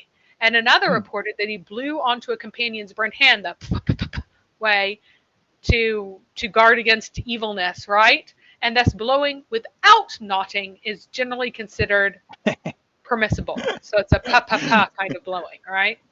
So let me just get this straight. I gotta understand Islamic doctrine here. So if you do the magic blowing on a knot, that is forbidden. That is terrible. Right. That is pagan. But if you just do it without a knot involved, then it's perfectly fine. As long as you're trying to do something good, so you're doing white magic. So if it's white magic, it's all good. All right. Just wanted to clarify there. There is no black magic in Islam, only white magic. It is massively entertaining herself right now. All right. So, and then again, that last bit that you had the question about, from the evil of the envier when he envies. This is the evil eye. This is what the evil eye is. People mistake the evil eye for other things. But the evil eye is when you look with envy upon anything. And it's especially made powerful, like it's enforced. The evil eye comes and does stuff if you express a thought. So if I look at your little baby and I go, what a beautiful baby you have. Because I've said this positive thing that can be considered to be envious or draws attention to the special property of this person, I have put the evil eye on your baby by saying your baby's beautiful. If I say, isn't it primarily associated with babies? Like you can cause someone else's baby harm. One of the most often things. Yeah, because children are fragile, pregnancies are fragile, pregnant women, babies, small children are the things that are most prone to evil eyes, but a camel can have an evil eye on it. Your wife, when you marry her, that's why you're taking refuge against the evil of your wife, camel, or slave, because somebody could have an enviousness towards that. And it's especially said if an action is taken, if an action of envy is taken, that is considered the bad envy. So if you just think that the baby is cute, that's fine. But if you say that the baby is cute, then that falls into the evil eye category. If you think that a horse is magnificent, it isn't. But if you say that is a magnificent horse that you have in a certain way that could be construed in that way, you might have done something like that. So it's primarily associated with children because they're much more vulnerable, is what you're saying? yeah, but there's also the, all the curses that can be put on objects that you bring into your house, even like pots, jewelry, clothing, anything that you interact with might have had some kind of evil eye placed on it. So the reason why you have the spell is to dispel all of these curses that are constantly coming at you. So you need to recite it a lot. Yeah, I'm very often envious of pots, so never take a pot for granted. Someone might be envying over it. So yeah, and it was kind of perplexing for me at first to discover what the evil eye actually was, because I'm pretty sure I did actually know that. So yeah, we compliment people and children, and especially children, all the time. But it's kind of like the tradition of calling your kid rock or a clod of earth or whatever, so you don't get the attention of the evil spirits. And the veiling of brides, everybody, is not for modesty. It actually goes all the way back to pagan ideas where you're very, very susceptible to evil spirits at the time that you are going to be married more than any other time. So you hide the wife from the evil spirits, and then it's really good to pretend that the wedding is actually against her will, so the evil spirits won't be inclined to do anything to her. So you stage a fake abduction or something. This is not a memory of a time when in this culture wife abductions were normal. This is rather trying to trick the evil spirits, this old thing that just stuck around and just kept, even though the meaning isn't there anymore and new meanings are assigned to it, the original meaning of the veil is to avoid the attention of evil spirits. The original meaning of the fake abductions is to make the evil spirits think something bad is happening so they won't mess up your wedding. That's what's actually going on. Una has a very good point here. Balal is the lord of the balloons. That's why he does so much blowing. Yep. All right. Now we are totally random, but since I was laughing at it, Hogwarts without the hog. All right, sorry. And let's see. Yeah, we got 3 more to get through today, so we're rocking on through because these are all short ones. The next one is "those that run" is what's usually translated as, but again, this is another one where nobody's really sure what the word means precisely. It begins by the panting provocations, and by the Muriyat Qadhan, and by the Qadhan, and by the dawn raiders, then plow up thereby dust, penetrating to the center, thereby together. I know that's a little bit obscure, but that's because the words are actually pretty obscure. Indeed, mankind is surely ungrateful to his Lord, and indeed, he is surely a witness upon that. And indeed, he is severe in his love of the good, but he does not know that when what is in the tombs is scattered, and what is in the breast is made apparent, indeed, on that day, their Lord is surely aware. Excuse me, but does he not know? But does he not know that when the what is in the tombs is scattered, and what is in the breast is made apparent? Indeed, on that day, their Lord is surely aware. So, don't they know that Allah or their Lord is aware of all this stuff? So, all right. We do have a very important public service announcement from Una. Oh, people of the chat, you must remember to like and subscribe, or the jinn shall curse you until the cleaving. So Just this thought you has should a know that. bunch of really unusual words in it because this is from this early period when Muhammad was trying to be super poetic, but he's using words that were in an obscure way, or words themselves that were obscure, such that his meaning was not actually entirely obvious. And again, this plays back to the fact that Allah apparently can either express himself clearly or he can express himself poetically and is incapable of doing both. And yet, this is the most perfect book and the most perfect language possible. But this is the best that Allah can do because perfection kind of sucks. Counterpoint, Mary. Shakespeare's considered a great poet, and he uses all kinds of words that aren't familiar to us. Shakespeare uses words that were familiar to his listeners. Muhammad used words that were not familiar to his listeners. Shakespeare's words are just unfamiliar or undiscernible to us. Whereas, I mean, Shakespeare invented words, and yet they were so obvious in context what they meant. It was beautifully used, beautifully put. Everybody could understand it very clearly at that time. But Muhammad, the people who are listening to him, don't know what was being said. It's a very different thing and a big issue. So I guess English is just superior to Arabic, and poor Allah didn't know that. Well, I mean, all you have to do is listen to any da'i about how any word in Arabic can mean anything, right? A plural can mean singular, and what you the can mean funniest part I. is, what they always say is that there are however many 100 words in Arabic that mean lion. That's just a lie, by the way. What happens is if there is a name that is somewhat offensive, basically in its meaning, it will get magically redefined so that it just means lion somehow. For example, there is a name that means like the frowner, but its official meaning is the lion, because frowning is sternness and lions are stern and ferocious. Therefore, it means lion. No, it means the frowner. It's a negative meaning, so they just claim it means a lion. They just lie. And there are dozens of examples of this, of words that are like, yeah, that means the lion, but it only magically means the lion whenever. That would even be a good feature of a language to begin with, to have 100 synonyms that all mean the exact same thing. Yep. This is the beauty of Arabic. We have lots of pointless words. Yeah, it's supposed to be the depth and wonderfulness of Islam, that they all mean the same thing, as if that's useful in any language.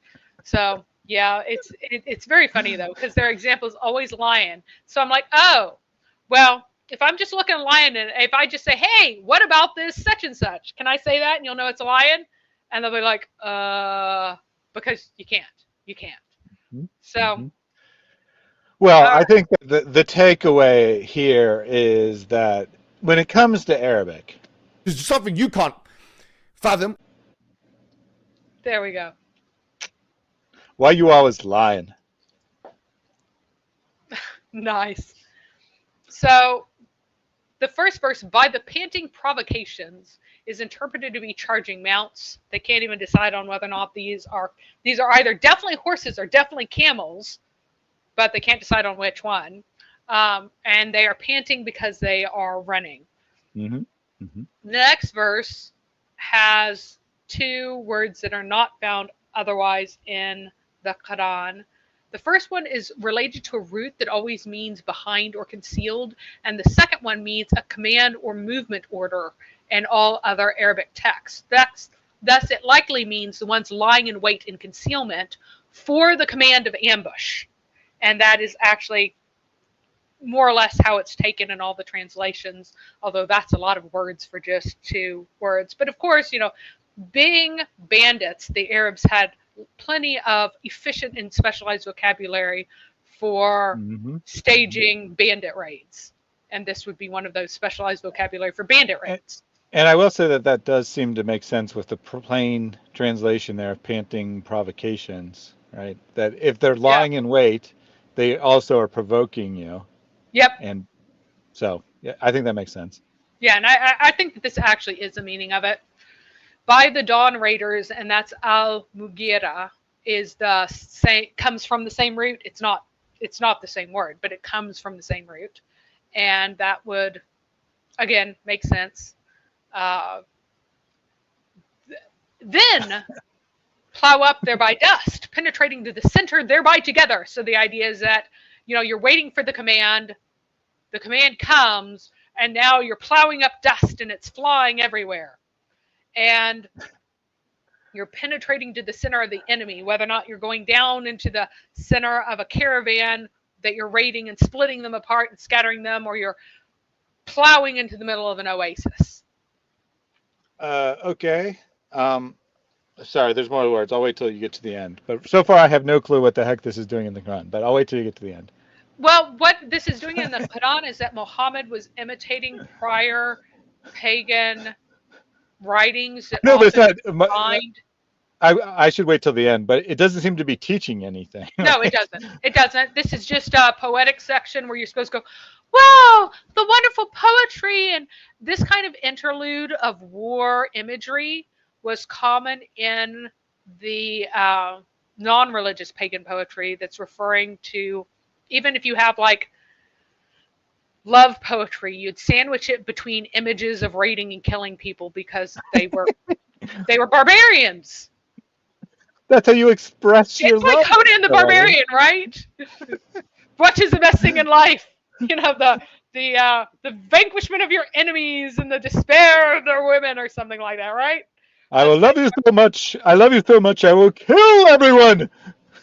But yeah, this kind of, so again, I believe that this is accurately given as very early, because this is a very typical pre-Islamic Arabic poem type section in its form and its content and its character, that they're swearing by all of these random violent things. Of course, it's dragged on to it is dragged on to the other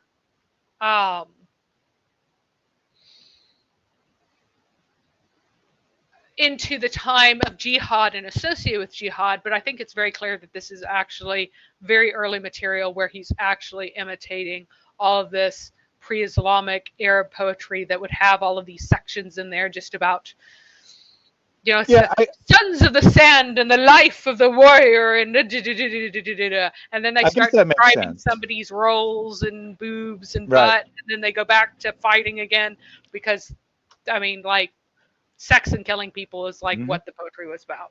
Yeah, I guess that does make sense, right? Because if this is super early, he's trying to convince everyone that he's a prophet because his poetry's so awesome. So of course he's going to try to imitate what's considered awesome poetry. That makes perfect sense. But Una does have a very important question here, Mary. In your translation, are you remembering the dietary marks? Yeah, I'm working on those dietary marks. But yes, to crush your enemies, see them driven before you, and hear the lamentations of their women. There we go. That is it.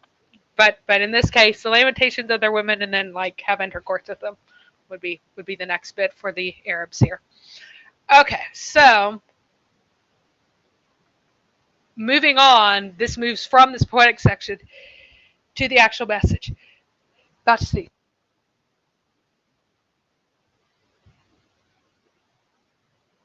The jinns have attacked Mary.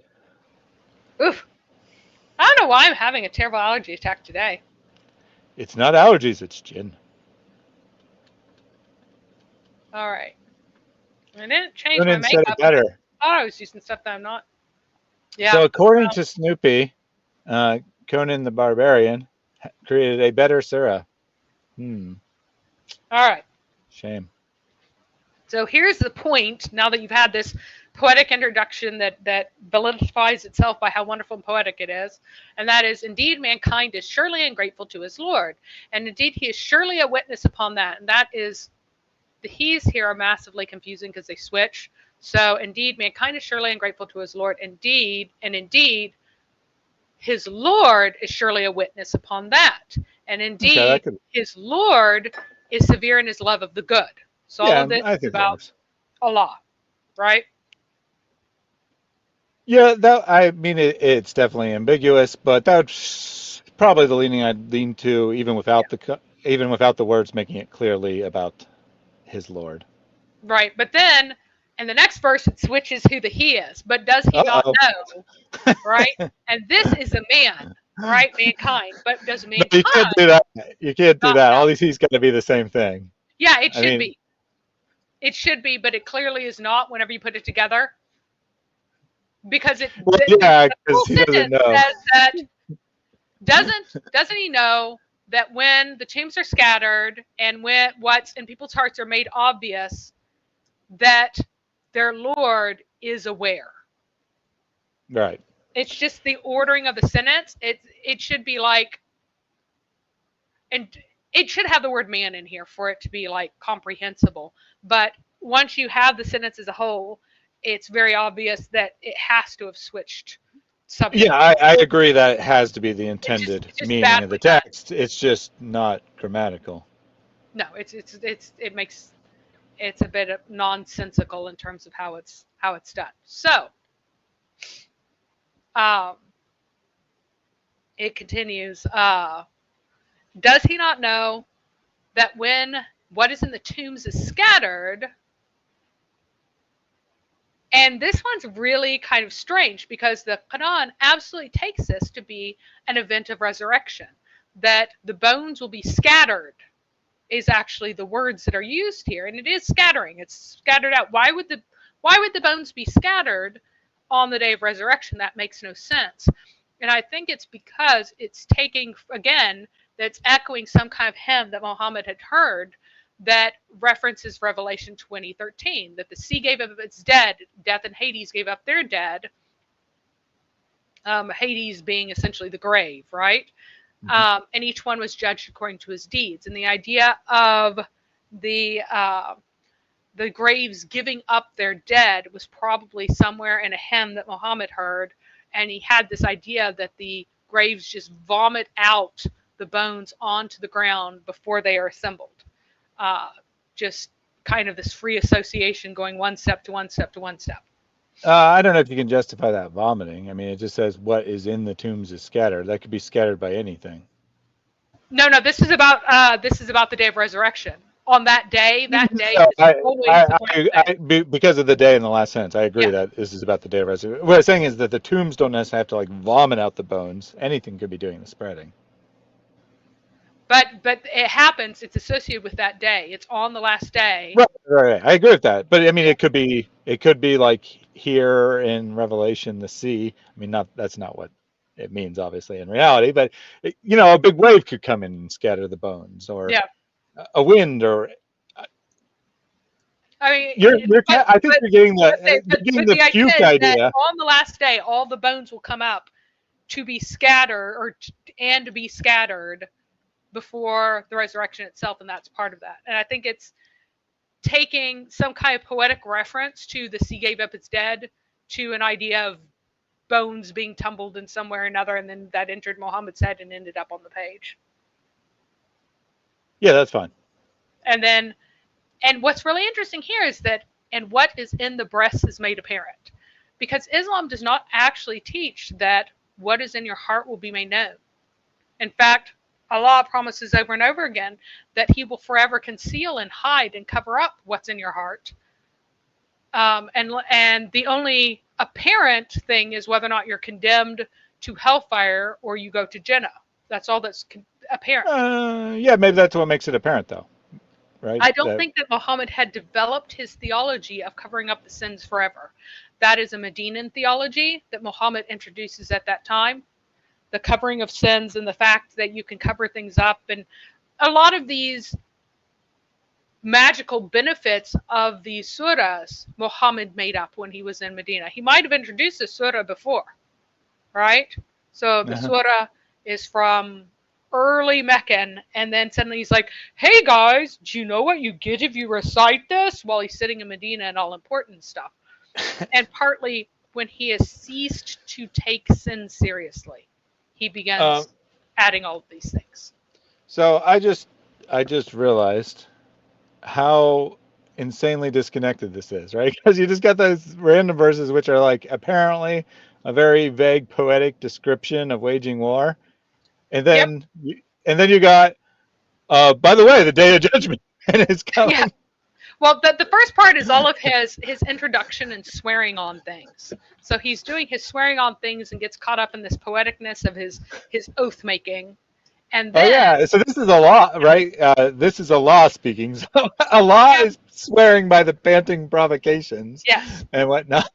yep, And then he says, now that I've sworn by such important things, here's what you need to know. yes, yes. That on the last day there'll be a resurrection, and what is in the hearts will be made apparent. It will be made known to all. But then later Muhammad goes, no, it won't. Mhm. Early on, he really did teach that, but he changed.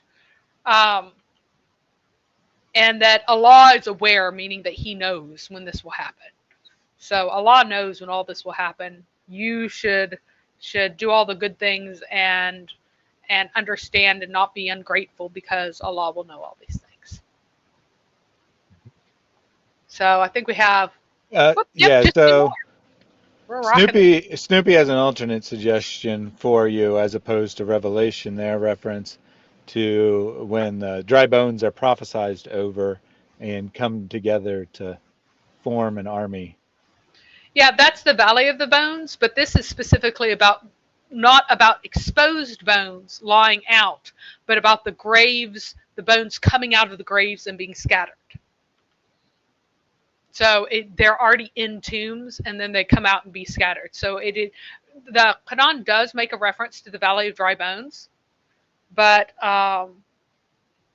this is not one of them, because it's things that are inside the grave that comes out and is scattered.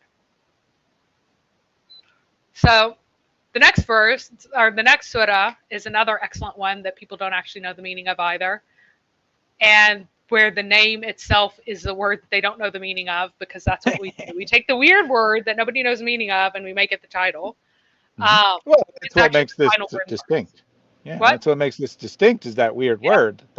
So, I mean, that's actually, if you knew the meaning of it, that would actually be a reasonable way to title something. It's by the unique feature of it. Yeah. So if you don't have any clue what the meaning is, well, that's it's a little bit awkward. Yeah. So this one, simple and sweet. Hast thou seen him who cries lies to the judgment? Then that is the one who repulses the orphan and does not urge feeding of the needy. So woe to the prayers, or the praying ones, not the prayers that you make, but the people who are praying. I changed that elsewhere. But so woe to the praying ones. Those are they who are neglectful of their prayers.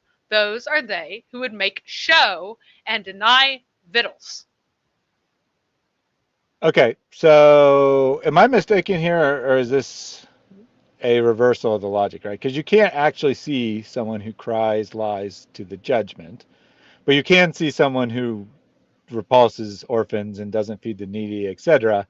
So it's suggesting. You see the one who you have heard cry lies to judgment, say that the judgment's not real. So have you seen people walking around saying that the judgment isn't true? Those are the ones who repulse orphans. Okay. So that's okay. So that's what cries lies to the judgment mean, is deny. Yes. The coming judgment. Well, specifically, cries lies is an English term that means, like, if you cry lie, that means that you claim that you say that that's a lie. You reject it and deny it, but you specifically assign it to the untruth category. All right. So yeah. All right. Have you seen the one who claims that judgment is false? Yes. So now here's the logical conclusion. If someone says the judgment is false, then they will repulse orphans and not feed the needy, and so forth. They do repulse the orphans, and they do not feed the urging of the needy. Right. But I mean, you got the then, right? So it logically follows, if you deny the judgment. It's a then or so. It's a resultant thing. Here, let me find it. So right. Well, that's what I'm saying. Is that as a result of denying the judgment, then you also do these other things? It's not a true if then. It's or is it denying the judgment that causes so and or then, but not necessarily a strict ordering? So that is the one. I could translate it as, so that is the one who repulses the orphan. Right. So you're saying that there's not strictly speaking logical relationship is what you're Right, saying. right. It's not a logical then. It's kind of a What I was trying to figure out, okay, so let me just clarify. What I was trying to figure out is you're supposed to read this and say, oh, that person doesn't feed the needy, they are condemned to hell, or you yes, just say, okay, so that is what you're trying to say. But yes. you're saying, So it says which is why I called it a reversal first, but you're saying that's not really true because of the properties of the Arabic right, words. right. It's not thumma. It's Gotcha. fa there. So Gotcha. so that's the one who repulses the orphan. Basically, I could translate it as not a resultant to then, but so, or it can even be and, but and is you, but not in the resumptive sense. Yeah, I got you. I got you. That these are just three thoughts. They're not suggesting a relationship between them Well, per se. you're resuming a narration that continues from it. It's a continuing thought, not a Right, right, right. resultant So thought. sorry, that was a poor choice of words. There's a relationship between them, but it's not an if-then relationship. Yep. Right. So, and then it says, "Woe to the ones who pray. Those are they who are neglectful of their prayers. Those are they who make show and deny victuals." And that last word is the title of the surah. And so, So just real quick, so line 4 is about prayers, but the other no, 6 lines, prayers. Sorry, yeah, praying ones, the people yeah, who do the prayer. prayers. That's what I Yep. said, prayers. Yep. Prayers that way was probably not Yeah, I good. know. This I one's better. realized after I wrote it, as I was reading through, I'm like, why does this seem odd? Prayers should work. I'm like, oh wait, no, it reads as prayers, and I meant to change it, and I hadn't. Yeah, yeah. But that line 4 is about people who pray, but the Mhm. other 6 lines are about the same group, correct? But this one is actually also about the same one. It makes no. It's just it's terrible phrasing. Woe What? to the people who pray. Why? What? Why? How is that Woe the to same people who pray, people? right? I thought it was like, warning. I know it's No, not really what it like means, but they're under warning to condemnation. those who pray. No. Oh, so all 7 are the same group? Yeah. So these hypocrites who Yeah. are also the prayers, or the ones who Yes. pray. In this verse, they have to be necessarily. But the woe, it states woe to the praying ones and just condemns all praying ones. But then it clarifies, Yeah. oh, by praying ones, I mean the praying ones who are neglectful of their prayers, which is not what you would think that the praying ones would be. No, what? And that the praying ones here that are meant are those who would make show and deny victuals, which is not at all what any sensible person would think is meant by praying ones.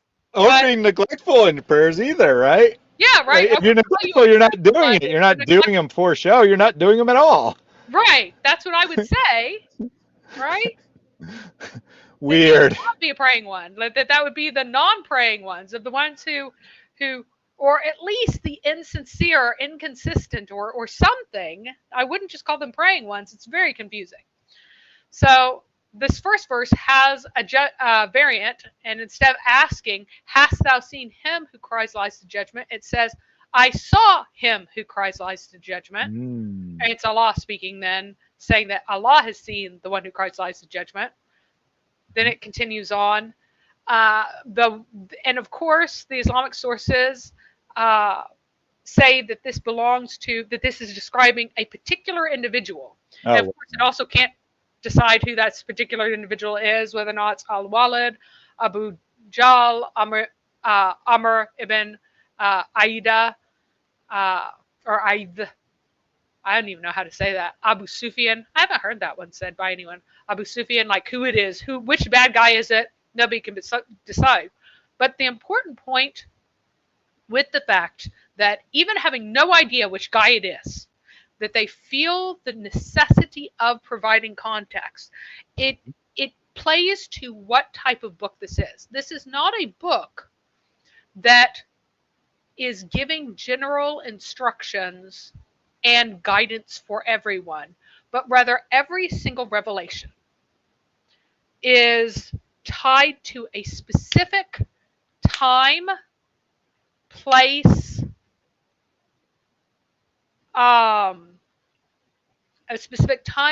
circumstances. Something has happened to Muhammad that has triggered him to give this particular revelation. And I think that's very important to realize, because this is supposed to be the eternal Quran that's supposed to be above everything and unconnected to these petty human things. And yet, in actuality, Muhammad is only giving these things because something specific has happened. And again, that plays against the idea that this is some sort of book that anyone should or could rely upon. If all of these things, something happens, Muhammad has a revelation. Something happens, Muhammad has a revelation. Something happens, Muhammad has a revelation. That these have every appearance of being ad hoc revelations, created at the moment to suit the moment, to such an extent that even if the people don't really have a memory of what was going on, that this happened, they invent one trying to make it because they know that this is the characteristic of this book. Mm-hmm. Yeah, I would agree with that here. I mean, I would have never guessed this was supposed to be about a specific individual from reading this. And I would say quite possibly it's not actually about a specific individual. But what this tells you is that the people who are commentating on the Quran, remembering how Muhammad was, like, he must have been talking about someone, right? That's what he always did, is talk about specific people. So It must have been someone. So even if it wasn't, because that's the normal pattern, they assume that it must be. Right. And it's also important also that the Quran always tells you that these are the clear signs. But because this is so tied to place and person and circumstances, it's really not. Over and over and over again, you have to have this secret hidden knowledge, this second layer of knowing, to understand what it's really about, and also to unlock the magical benefits of all these things. The magical benefits of Islam and knowing these secret shortcuts are so much more massive than anything you can get from a simple reading of the text. This is a language of secret knowledge, of special revelation, of these extra layers of stuff that is not in the Quran. And yet the Quran claims that it's, the clear signs. Okay? Show one bit of evidence that it's clear, because it's not. Nobody thinks it's so clear that I'm not sure every single surah we've looked at today, but the majority of them, there's words that literally no one knows what it means because it's so clear. Fun stuff. What's your question, iBoy? Which verses that indicate Muhammad wanted to use for all time? He did consider the Quran something to be used for all time. So once he introduced it, in whatever circumstances it was, you were supposed to memorize and recite this, even if it was something like, I'm really mad at my wives and I will divorce them if they don't shape up. Like, even if it's, how dare you accuse a prophet of theft. Even if it's, when a prophet wants to bang his new wife, you shouldn't hang out in his house after dinner. Like, then it became something that you were supposed to memorize. It became something for all time.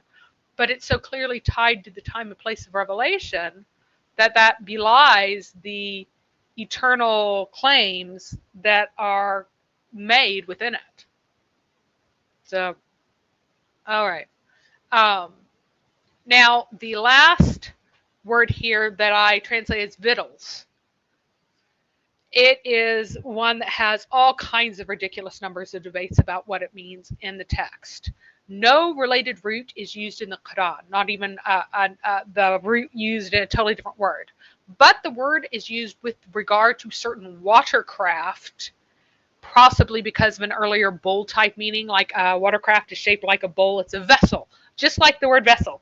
So think about the word vessel. It's a container for holding something. It's also a watercraft for us. And it's also used with regard to things related to the intestines. Again, that bowl type meaning, right? So it's likely the second meaning, something related to the intestines, perhaps food provisions that is intended. Now, it's taken to be in a specifically charitable sense by the exegetes, and thus generalizable to good deeds. There are, oh goodness, I Yeah, don't I have it don't here. buy it. I don't buy it, Mary. I don't buy it.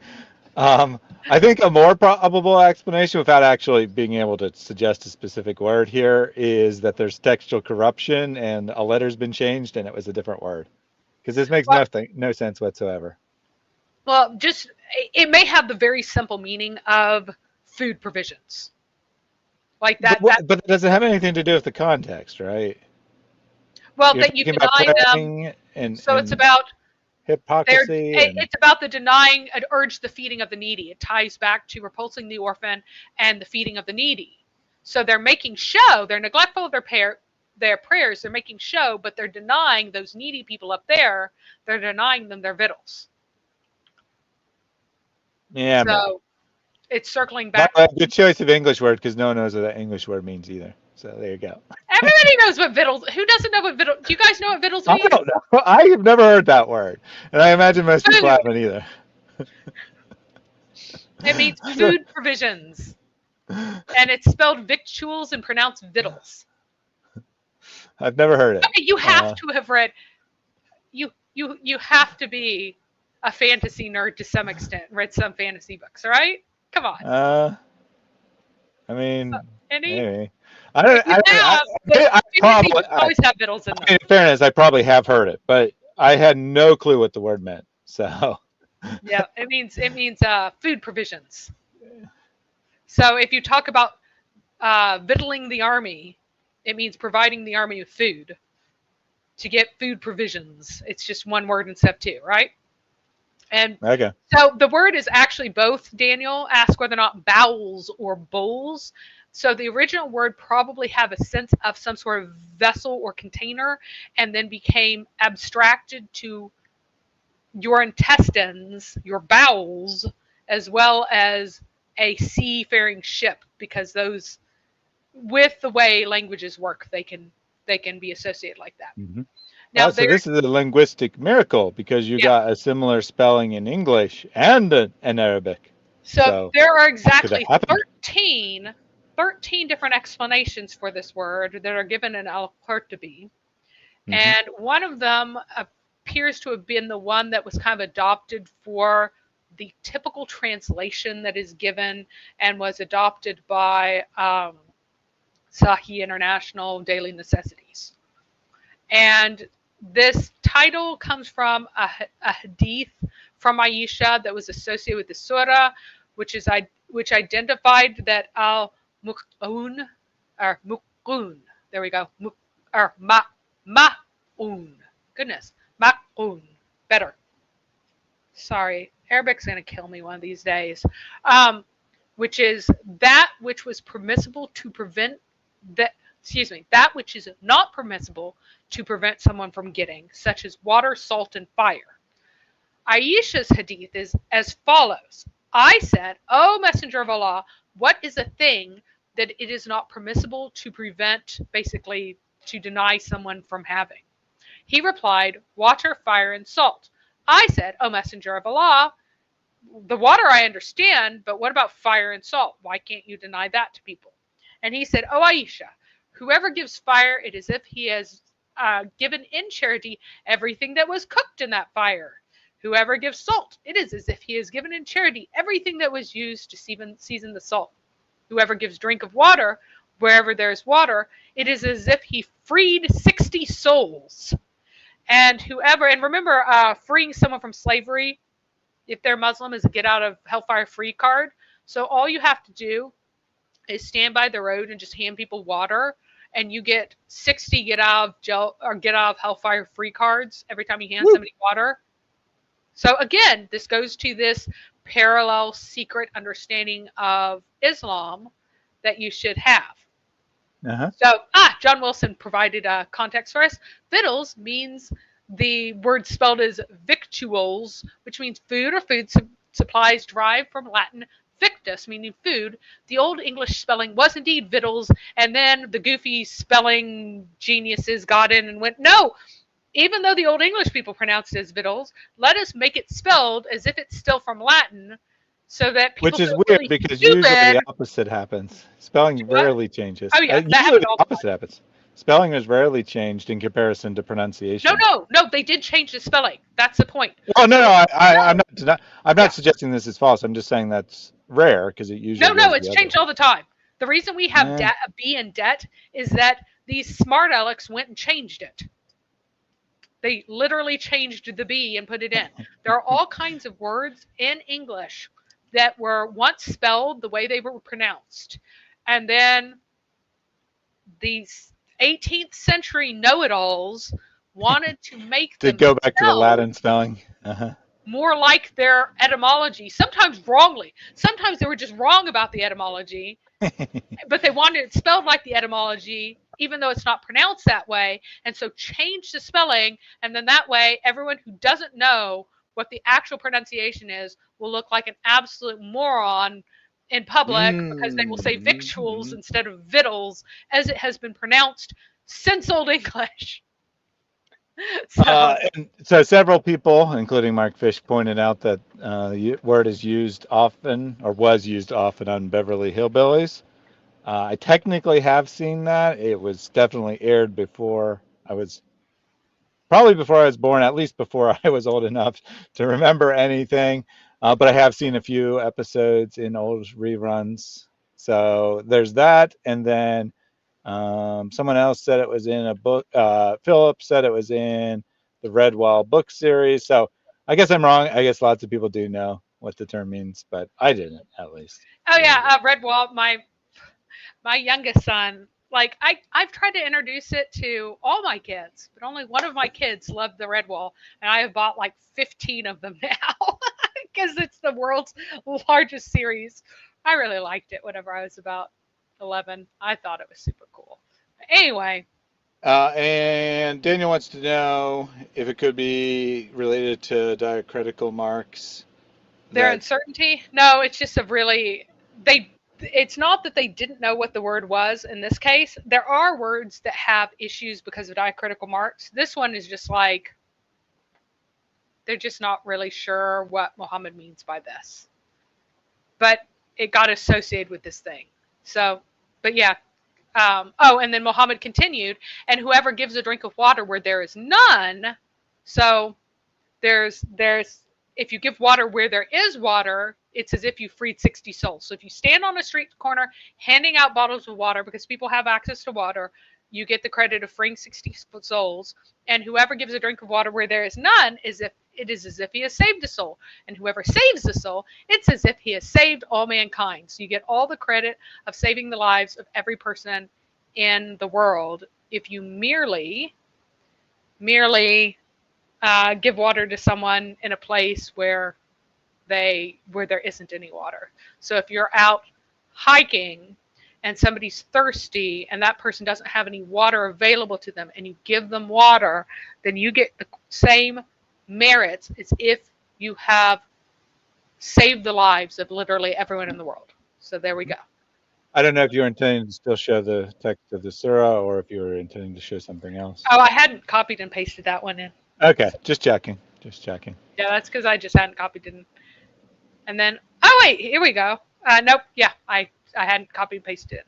And then the very last one, which I did not copy the story in because I can tell the story from memory really easily, is the story of the elephant. Mm-hmm. And this one's well known, I think. Yeah, and this is, Muhammad is supposed to have been born in the year of the elephant, even though that's not possible because that was in the 550s, and Muhammad wasn't born until 570 at the earliest. I think he was born in 574.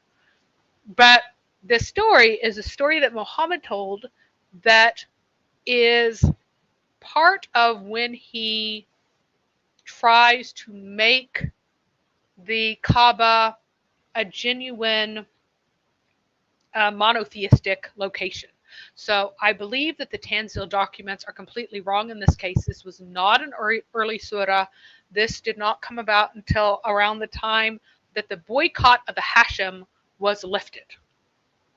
And because Muhammad was making nice and saying, "Oh my God, you know how I said that thing about you not worshiping my God? I'm wrong. What I meant was that you associate other gods with the same God that we both worship. And that whole thing that I was saying is just wrong. And my God, oh yeah, my God is called Allah too. And you can use that name too. Just don't use Hubal, but you can use Allah. And we're all good and we worship the same God. Just stop worshiping the other ones." So when he switched to that, and started regarding the Kaaba as a legitimate source of worship, he had to come up with reasons why it was. And part of that was recasting the story of the year of the elephant into the context of the Kaaba somehow being significant. Now, the king Abraha from Yemen was going up north to fight against one of the tribes that had taken over after the collapse of the kingdom of Kenda. And so he was going up to fight on one side because some of them were against him and others were for him. And then the ones that were against him were becoming uppermost. And he's like, nope, nope, we're not going to have this. I'm going to come. I'm going to subdue them. I'm going to get this whole land underneath my domain again, like not ruling directly, but so that everybody is kind of subject to me. And I'm going to do this in this big old really big show of force. And I do think that there actually was an elephant. I think that they took a bush elephant. There are African bush elephants, not the savanna elephants, but a bush elephant across to be this spectacular, terrifying thing. It was extremely effective. Everybody remembers this extremely effective thing. Oh, look, Professor Yaffle probably woke up in the middle of the night. Hey, Professor Yaffle. Since you already greeted her, Professor Yaffle, we have a new animation based on what we were talking about on Sunday. No one has guessed it. I think you might be able to, though. That's all I want to say. I'm not going to. I'm not going to be No, able to. Yeah, you wouldn't know. But was it late? Was I'm it pretty during sure the it was afternoon? Professor Yaffle who wanted it. So. Oh, nice. So, so what happened was he came north with his big army. He was successful. He was victorious. Turned it back around. Went back to Yemen. And then various things happened. His line was overthrown. The Sassanians came in, conquered, and they lost control of that northern part anyway. Now, Muhammad embroidered and legendarized this campaign. He's like, oh, you know, when he came to the north, he didn't come to Mecca. He didn't hurt us. He didn't campaign against us. He didn't subjugate us. And this is true. Why didn't he do it? Because he didn't care. If he even knew that Mecca existed, it was this tiny backwater, bunch of hickseed hillbillies, so small, so insignificant. They weren't even on the trade route. Why would he care about them? He's not going to go on this big old detour to fight against this tiny group. He didn't care about them. But the Meccans had been terrified that he would come and do nasty things to them as he did to many other people. And so Muhammad made up this reason why they had not been affected. And so remember, Abraha won. He went back to Yemen. He died in Yemen as a successful leader, having subjugated these people back to himself again. He was successful. Good job.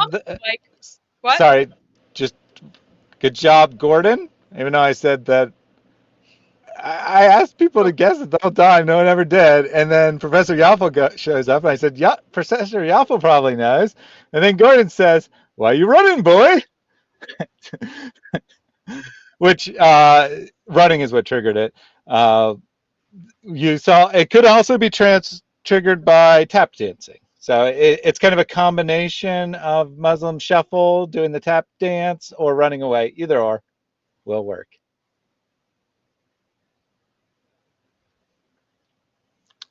So good job to Gordon for that. Yeah, that's a Sufi dancer, not a runner. Yeah, I know. That's why I just explained that. You probably said you didn't hear me say the explanation before that.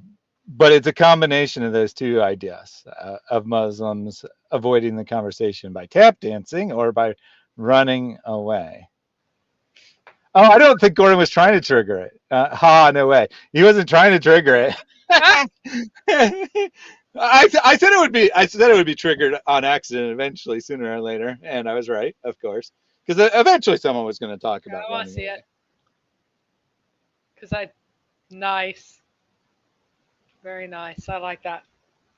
All right, so Muhammad completely. Poor Yawful. Muhammad completely recast the story and invented a new one to replace the original, which was Abraha campaigned north with this elephant that terrified everybody. And I'm sure it was very costly to take this darn elephant north, but the purpose was to do what? To strike terror into the hearts of everybody, which it did. So, yeah, it was costly. It was difficult. It was a bit of a logistic nightmare, I'm sure, but it was successful in its purpose. And so, and he returned victorious.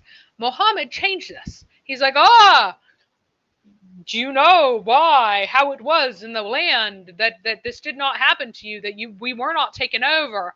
Why Abraha, when he went up, he didn't come against us, but whenever he was coming back again, he was totally going to come against us, but he didn't, because Allah destroyed the army of the Christian king in order to protect the pagan tribe at a site that was now pagan, because he really, really liked the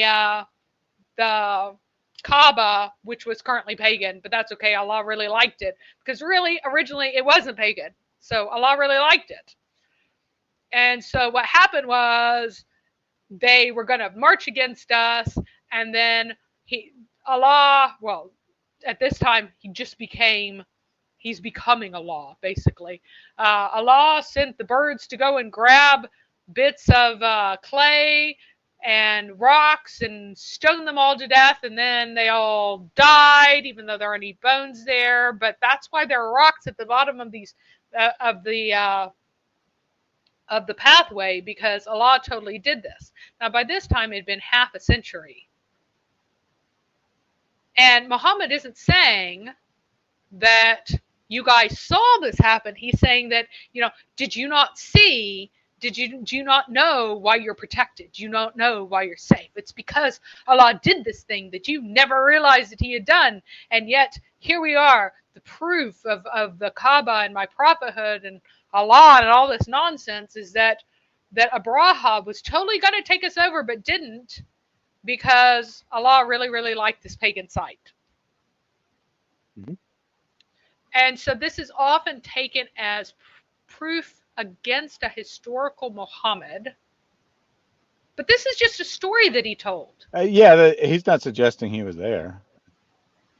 Well, but they're saying that if Muhammad, then all the pagans of Mecca would have already believed and known this story. No, this is a story that Muhammad is introducing at this time. He is making whether they believed it or I don't understand how this would be an argument against his historicity. Whether people are familiar with the story or not is irrelevant to whether he was a historical figure. I mean, I can't understand how that could possibly be an argument. Yep. And what am I missing here? Right? Like, if it was a well-known story, he could have said it. If it was something he made up, he could have said it. Yeah. I don't get it. But it doesn't have to be true. And that's one of the big things, is that a lot of people... Well, yeah, a real person can say things that are false. A real person can say things that aren't true. And that's something that is that a lot of people don't really understand about these long sources, that Muhammad could be a real person who just made stuff up. And the stuff he could referencing could all be false. And yet... Yeah, or repeated a legend, right? Yeah. I don't see how that's an argument at all. What I didn't hear you mention, however, is Islam Critique did a video on this surah. I forget the textual source, but suggesting that the stones are like little tablets on which magic spells are written, and that the birds are dropping these magic spells, basically. And I forget the exact reference, right? It was a couple years ago I watched the video. But I didn't hear you. I don't remember saying that one, but that would make a lot more sense. the stones of baked clay, this baked clay, if that's a magical spell stone, that would make a lot of sense because those might have actually existed in the pathways because of all the pagans coming to do things with their magical spells and everything else being intimately connected to the activities of that area. Yeah, I'll find that video and put a link to it in the chat here in just a minute. And I'm finished, like I by said, the way. Nice and early. No. Yep. Because I didn't want to go into the next one has some really, really important points, and I don't want to pass by them. So I don't really want to go into the expansion at the end of this. Yeah, let me see if I can find that reference. It's probably the year of Muhammad's birth. I'm guessing that's probably the one because that's obviously could be about. That's obviously about this surah. I'm going to go ahead and put that link in the chat. I'll check it out again later so I can get the details wrong. But yeah, I'm certain that that part is true about what he's said in a video, probably this video, is that the stones are magic spells or something along those lines, or maybe curses or something. But it ties into the kinds of things you were talking about throughout this, which is why I was surprised you didn't mention it. Yep. And now, by the way, we have done 19 surahs. Miracle 19. Miracle of 19. So now everyone knows that Islam is true because we got through the 19th surah. Yeah, we got to put some Miracle 19s in the chat to celebrate that. So, which will probably once actually we get through all of these little kind of short ones, we will really get into the more Islamic history and things that happen. You notice how much I've been doing on Quran and how little on other events. That's because there are few other events that are tied to these time periods. And that's really important because it shows you how little the early reporters wanted to have remembered from these periods. They don't want you to know about this. They don't want you to know what Muhammad actually taught. Why? Because he changed so radically. He's teaching so radically. It's really only about 619 onward that you have lots of details about the stuff that Muhammad did and where he went and what he did.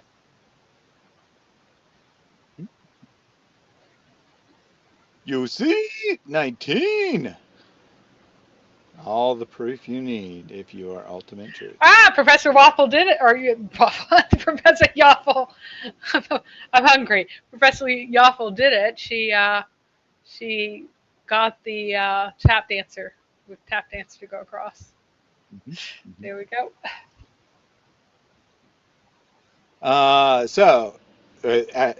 Nicodemus is phrasing this Professor Yaffle. I don't know why. I'd be far more likely to know since I made the animation. Do you know who that is doing the tap dance Muslim shuffle? So this comes from a viral video from years ago on Sufi dancing that you can find on YouTube. Let me find it. The original is I mean, there's no words in it, but the original title is not in English, but you can find plenty of people reposting clips from it with English titles. I can post a link to the original as well if people desire that. If you want that, let me know and I'll look it up. But what's the trigger for this animation? I missed it. Wow, shame on you. You're going to have to read back in chat. All right, we do have a super chat from Boy. If you want your wealth to increase in this dunya, then give sadaqah more and more every single day. 2 angels come down. One of them is making dua for those who give. He says, Ya Allah, give those who give. So Mary put a link to the Sufi dancing video. I don't know if it's the original or a clip, but there are tons of them. You can find lots of people like putting it to techno music and stuff. Very funny, right? Because as long as it has the same beat, you can't really tell what people are dancing to. I've seen similar ideas where like like old swing dances or something to Metallica or that kind of thing. Because as long as the beat's the same, you can't tell. And they work perfectly. It really looks like the Sufi guys are like headbanging to techno music or whatever. I mean, the dance itself is pretty weird. So, do you want to pull it up since I dropped it in the chat? Sure. We might as well. Got time, right? Yeah. Well, I don't actually have to use your link. I mean, I downloaded it, right? So I'll just play the video on my computer. I don't know why I'm trying to do that. That's fair. Go to the directory. Bienvenida conociendo el Islam. All right. Right in here.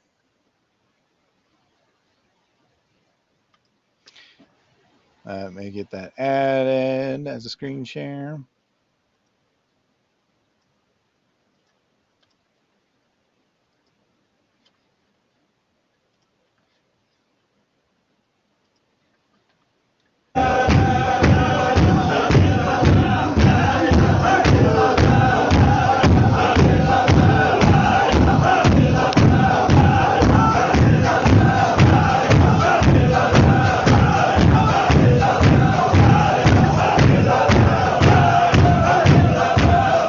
Now they're doing the circle, right? No, I think yours is doing do the one that I dropped in. That one has well, this is the whole thing. So this is the whole original. It's 31 minutes long. Yeah, you're doing the original. Do the meme. The meme's a good one. That's boring. Well, I thought people would want to. Oh, fine. We'll do one of the meme ones. The meme's good. There are other ones with the ceiling coming. Yeah, yep. I will now play the one that Mary wanted me to play.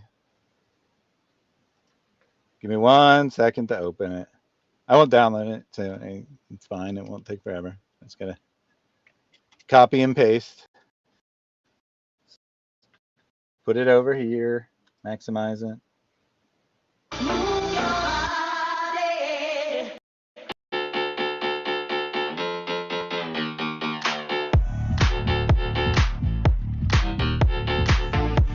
There we go.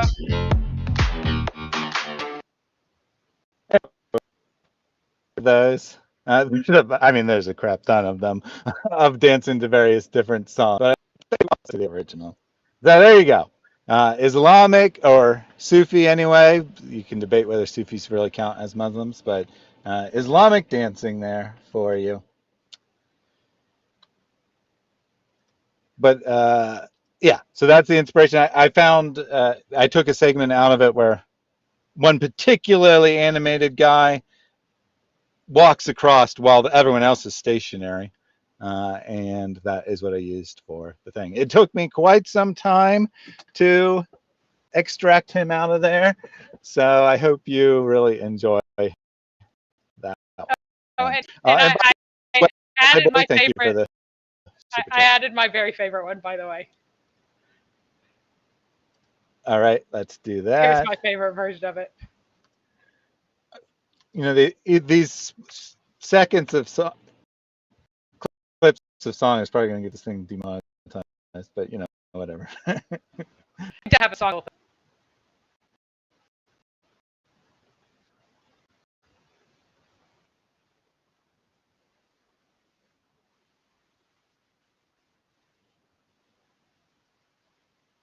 I can't. You didn't bring it up. If you're trying to show you. I didn't. Is this even the right? I wasn't on. Not showing thing, but then yes, it is the right thing. So let's do this. Fill it in a few different times just to kind of get a real deep color, and then kind of go in here at the bottom. It's not really important to hear it. There she is. See, that's my favorite one. they can hear it. It's not as loud as the other clips, but that's pretty good. It's pretty good, right? I forget which earthquake that is actually referring to, but it's referring to a particular earthquake. No. Oh, like she was really doing a makeup thing, Yeah, she was and really an doing her earthquake hit? makeup during a live stream, and an earthquake really started, and somebody stitched those two together. Wow, that's pretty Yes, cool. that's why it's my favorite of all of them. I was just assuming that the No, like no, added camera shake or it's a real something. earthquake. It really happened. It was a real live stream. Somebody just threw that along with it. All right, thank you very much, iBoy, for the super chat donation there. Reminder, since we're talking about animations and such, you have the opportunity to influence my future wastes of time making animations and such by attending member-only live streams. You can become a channel member for $2, and YouTube will add an extra $10, so your $2 will become $12 or a little bit less in my pocket. Great opportunity for that. Worst dancing I ever saw. Well, that's not very nice. You surely saw the Olympics, right? So. Funny thing is, I think that probably that poor woman. I still feel tiny bit of sympathy for her, but it seems to be her absolute worst performance. She's not. She actually shows like a modicum of talent in some of her other. I mean, she won the oceanic competition, right? Yeah, against not very many people. Yeah, but still, I mean, it had to be better than that, right? Yeah. Anyway, it was. That's the funny thing. I'm completely baffled as to her. It's not like her choice of moves are moves that she was not good at. She could have chosen moves she was better at, and yet that is what she chose. So. She explained that she was trying to do something creative because she knew she couldn't really compete on athleticism. Failed, but you know. Sometime check out the short by Allah's Little Helper. Even Muslims aren't safe under Sharia. Sure, we'll do that. And yeah, Ray Gun is her stage name. Let's see what else we got here. From right at the start, Una says, Dad and Mary are on time. This is the proof of Allah. And then 3, say not 3, 2 right hand emojis. Good suggestion here by Marion, I think. Any Muslims watching, feel free to take this as inspiration. Business idea for you. Nice. So create a, sorry, it's partially cut off from my, build a Marie Antoinette style gecko on alignment contraption for accuracy.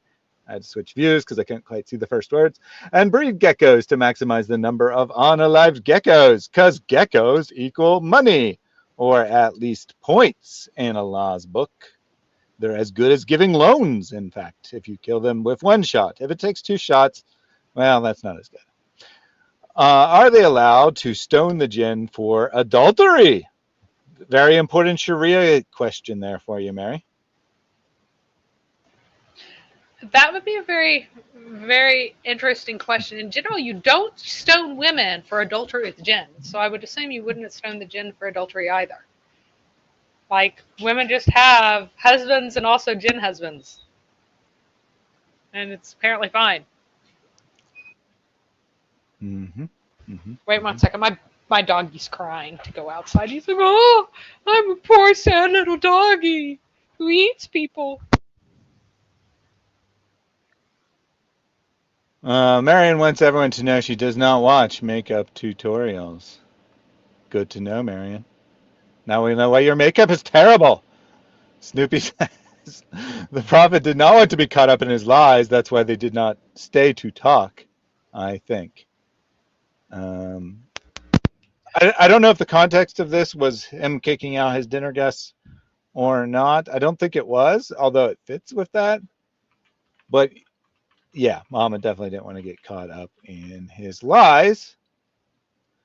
I would suggest that's why he says that you can have no doubt in anything that he says. Marcus says, too many Mary's brain is like an encyclopedia. Top notch. Glory to our triune God, Yahweh, for your wealth of knowledge. Thank you very much, Marcos, on behalf of Mary. Elizabeth says Allah equals Satan, suffers from the anachronism virus. See Quran 1928.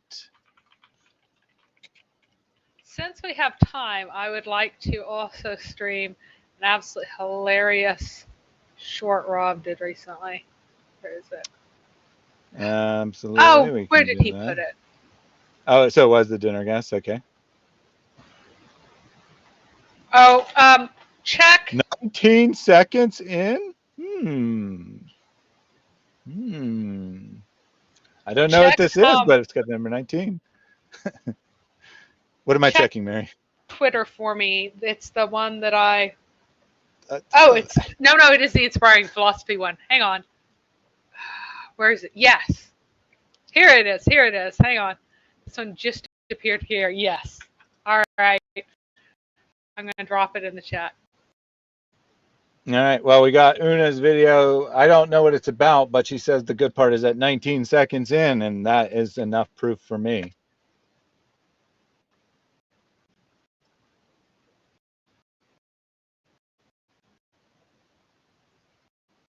Şahitleri var. Yani mesela havada durdu şahitleri var. Havada nasıl Havada duruyorsun? durdu. Mesela şey otobüsünde gidiyorduk. Kayseri'ye gidiyorduk. Bana Şimdi bir hal geldi. Ben havada. Adı ne arkadaş? Bunda şahit var. Beyefendi. Şimdi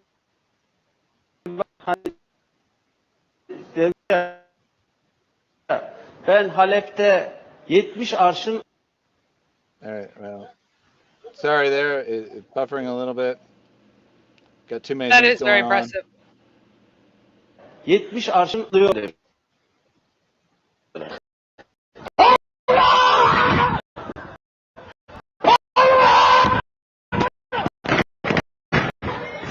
Nobody else can see anything. I think it's Evet. no, we can't see it, Thaddeus. We can only hear it. Oh my goodness. Oh my goodness. Sorry. Apparently, I did add it to the scene, but apparently the bot It didn't had... actually.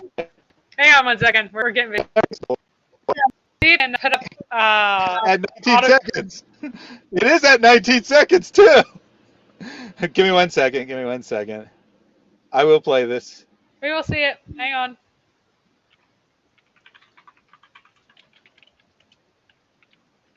You know, making me play all these clips, guys, is just going to ensure that this video is demonetized. I probably won't get a copyright strike. You don't usually get copyright strikes, but people do often claim the content, which then causes it to be demonetized. Which, whatever. Anyway. I don't think that they'll be able to claim this one.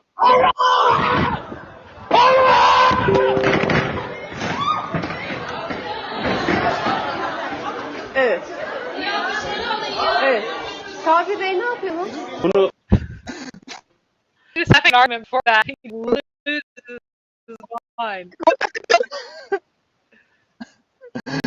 They're just talking, you know, chatting. arşın atlıyorum demiş adam.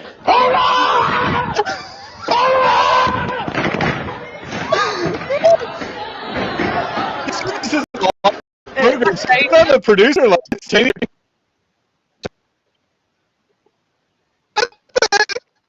what in the world is this, Una? What have you made me watch? I guess it's the Maori, whatever it is, of Turkish TV. There you go. All right, so Mary also put something in the chat that she wants us I to dropped watch. something in my chat. Take a look at this one. This is also a good one. Hey, seriously though, if anyone knows what people are actually saying in this, I'd be interested. Yeah, the auto translate isn't any good on that one. I just looked at it.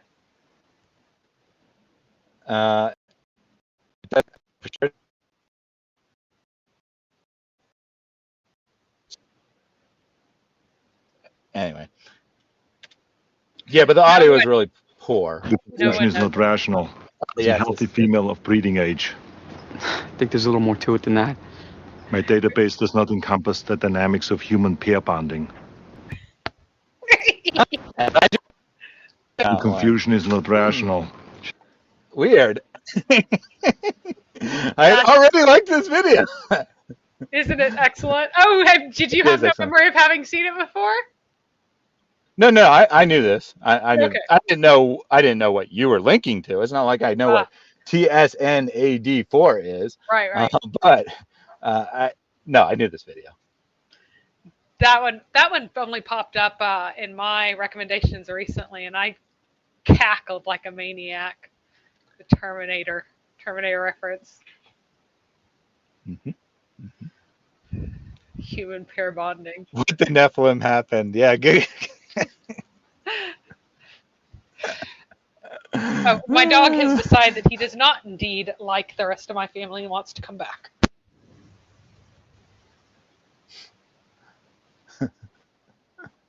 This is why we don't jam microchips into our brains. Well, I don't think that's what happened.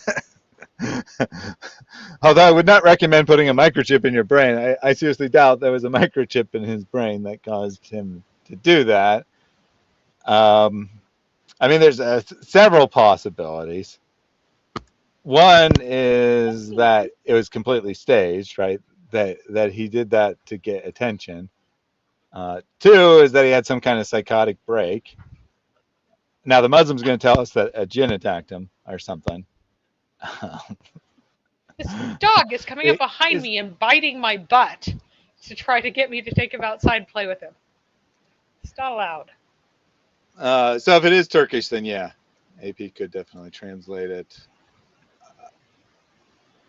And since you recommended it, you probably do know that it's definitely Turkish.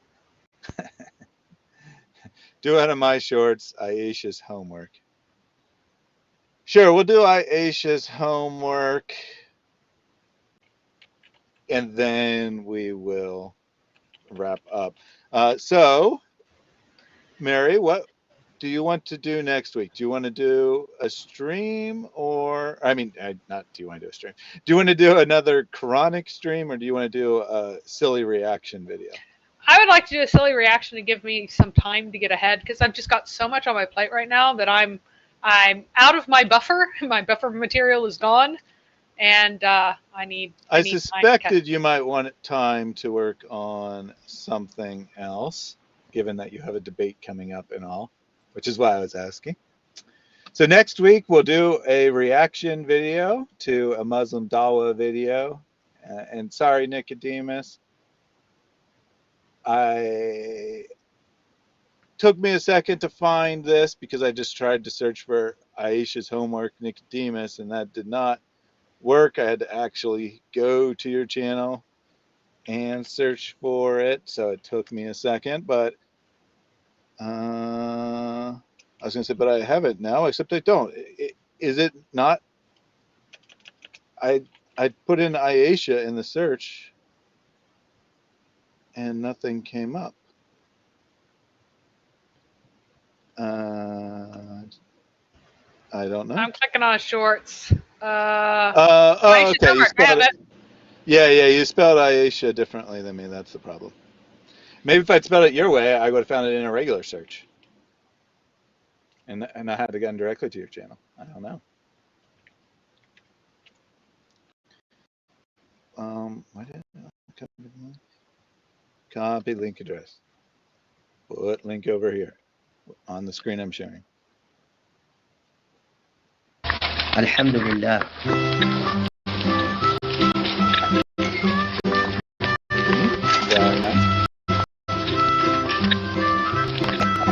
Like the buzzer.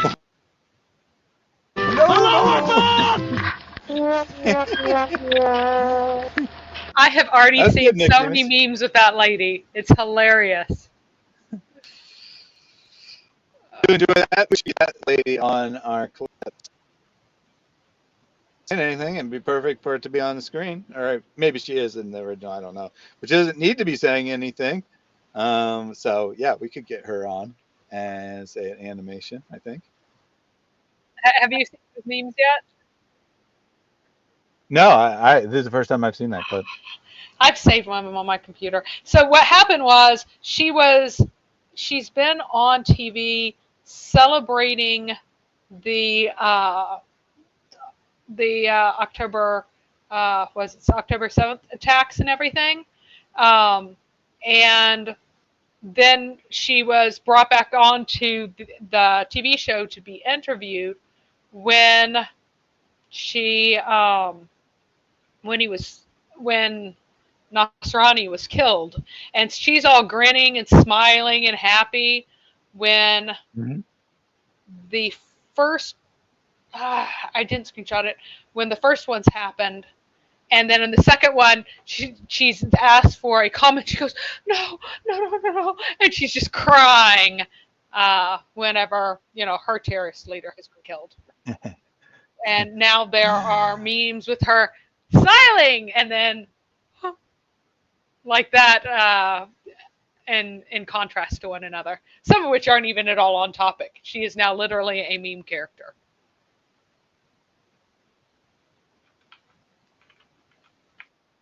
Oh. And explain the context of that clip that we had to watch earlier. So apparently, whatever this interview show he's on, he's claiming that he has the ability to levitate. Right? That's like what they're saying in the calm portion. Like it's him claiming that Allah has given him the ability to levitate. And then when they're doubting him, he jumps off the couch and starts. So it is 100% staged, right? It is not a jinn attack or even from the context, no Muslim would say that, or him. Well, or he's just nuts. Breakdown. I mean, I guess he could still be having a mental breakdown, right? But it's basically him losing his mind because they're saying you can't levitate. He's like, no, I can. Oh! Well, he's showing how he levitates. So. Oh my gosh, that makes it even funnier somehow.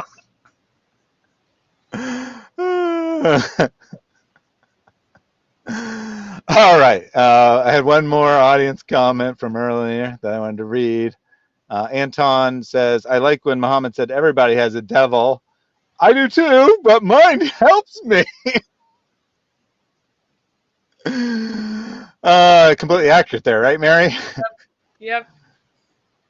Mine only visits me worship Allah. Well, I wonder why. Yeah. We did a similar surah last week where the woman says, I can see that your Satan has left you, and Mama's like, no, he didn't. I still have my Satan.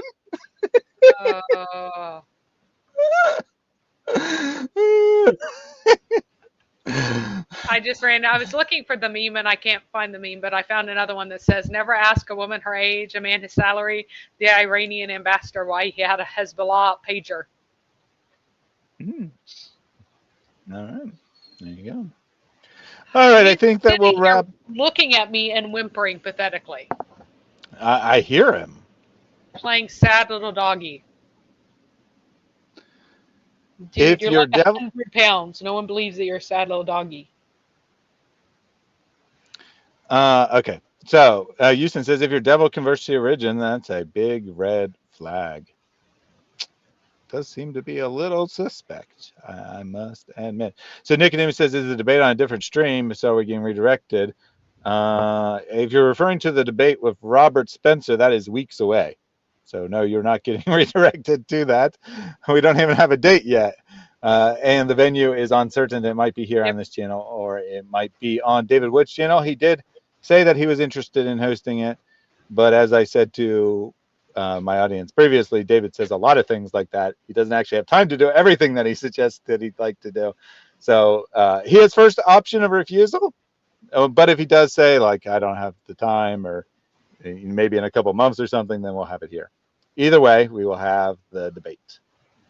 But you can see Robert on this channel on Thursday, just 2 days from today, when I will interview him on his book and ask him some challenging questions, demonstrating why I don't buy into his method of historical analysis and how I think it is not internally consistent.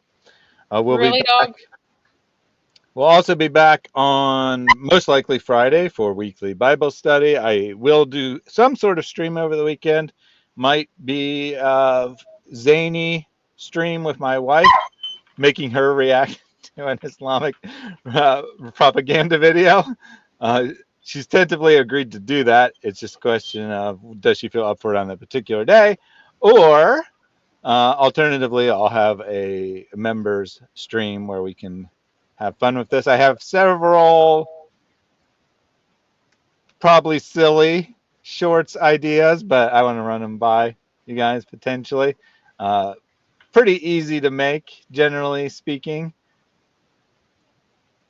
And I don't mind if they're shorts being stupid, but I want to get a second opinion on things as well. Yeah, the biography, or is it called the biography of Muhammad? Or is it called the true biography of Muhammad? Whatever. His new biography of Muhammad. I think it's critical biography. Yeah, critical. That's what it is. Critical biography of Muhammad is the name of the book. This is what I'm living with right now. I'm just letting you guys enjoy the delightfulness of this monster crying at me. Come to the debate between Mary and Robert. I'll be sitting on a razor's edge. That does not sound very comfortable, John. I would recommend against that. You should definitely keep your razors in a secure area instead of underneath your butt. All right, sorry. That's what's coming up. You heard a little while ago that Mary will be on next Tuesday, but we'll be doing a reaction stream to a silly Dawa video as opposed to one of these teaching sessions. Obviously, don't know the video yet, but don't worry. I will make sure to get something stupid for us to react to. Make something serious, nice, right? A serious Muslim claim, but something we would consider utterly stupid, because that's the best kind of reaction. Yep. All right. Until we meet again, have an amazing rest of your day, whether that's just beginning or about to come to an end. And never, ever forget the all-important words of Pastor Jake. Say this ceaselessly. Lord Jesus Christ, Son of God, have mercy on me. Lord Jesus Christ, Son of God, have mercy on me. Lord Jesus Christ, Son of God, have mercy on me.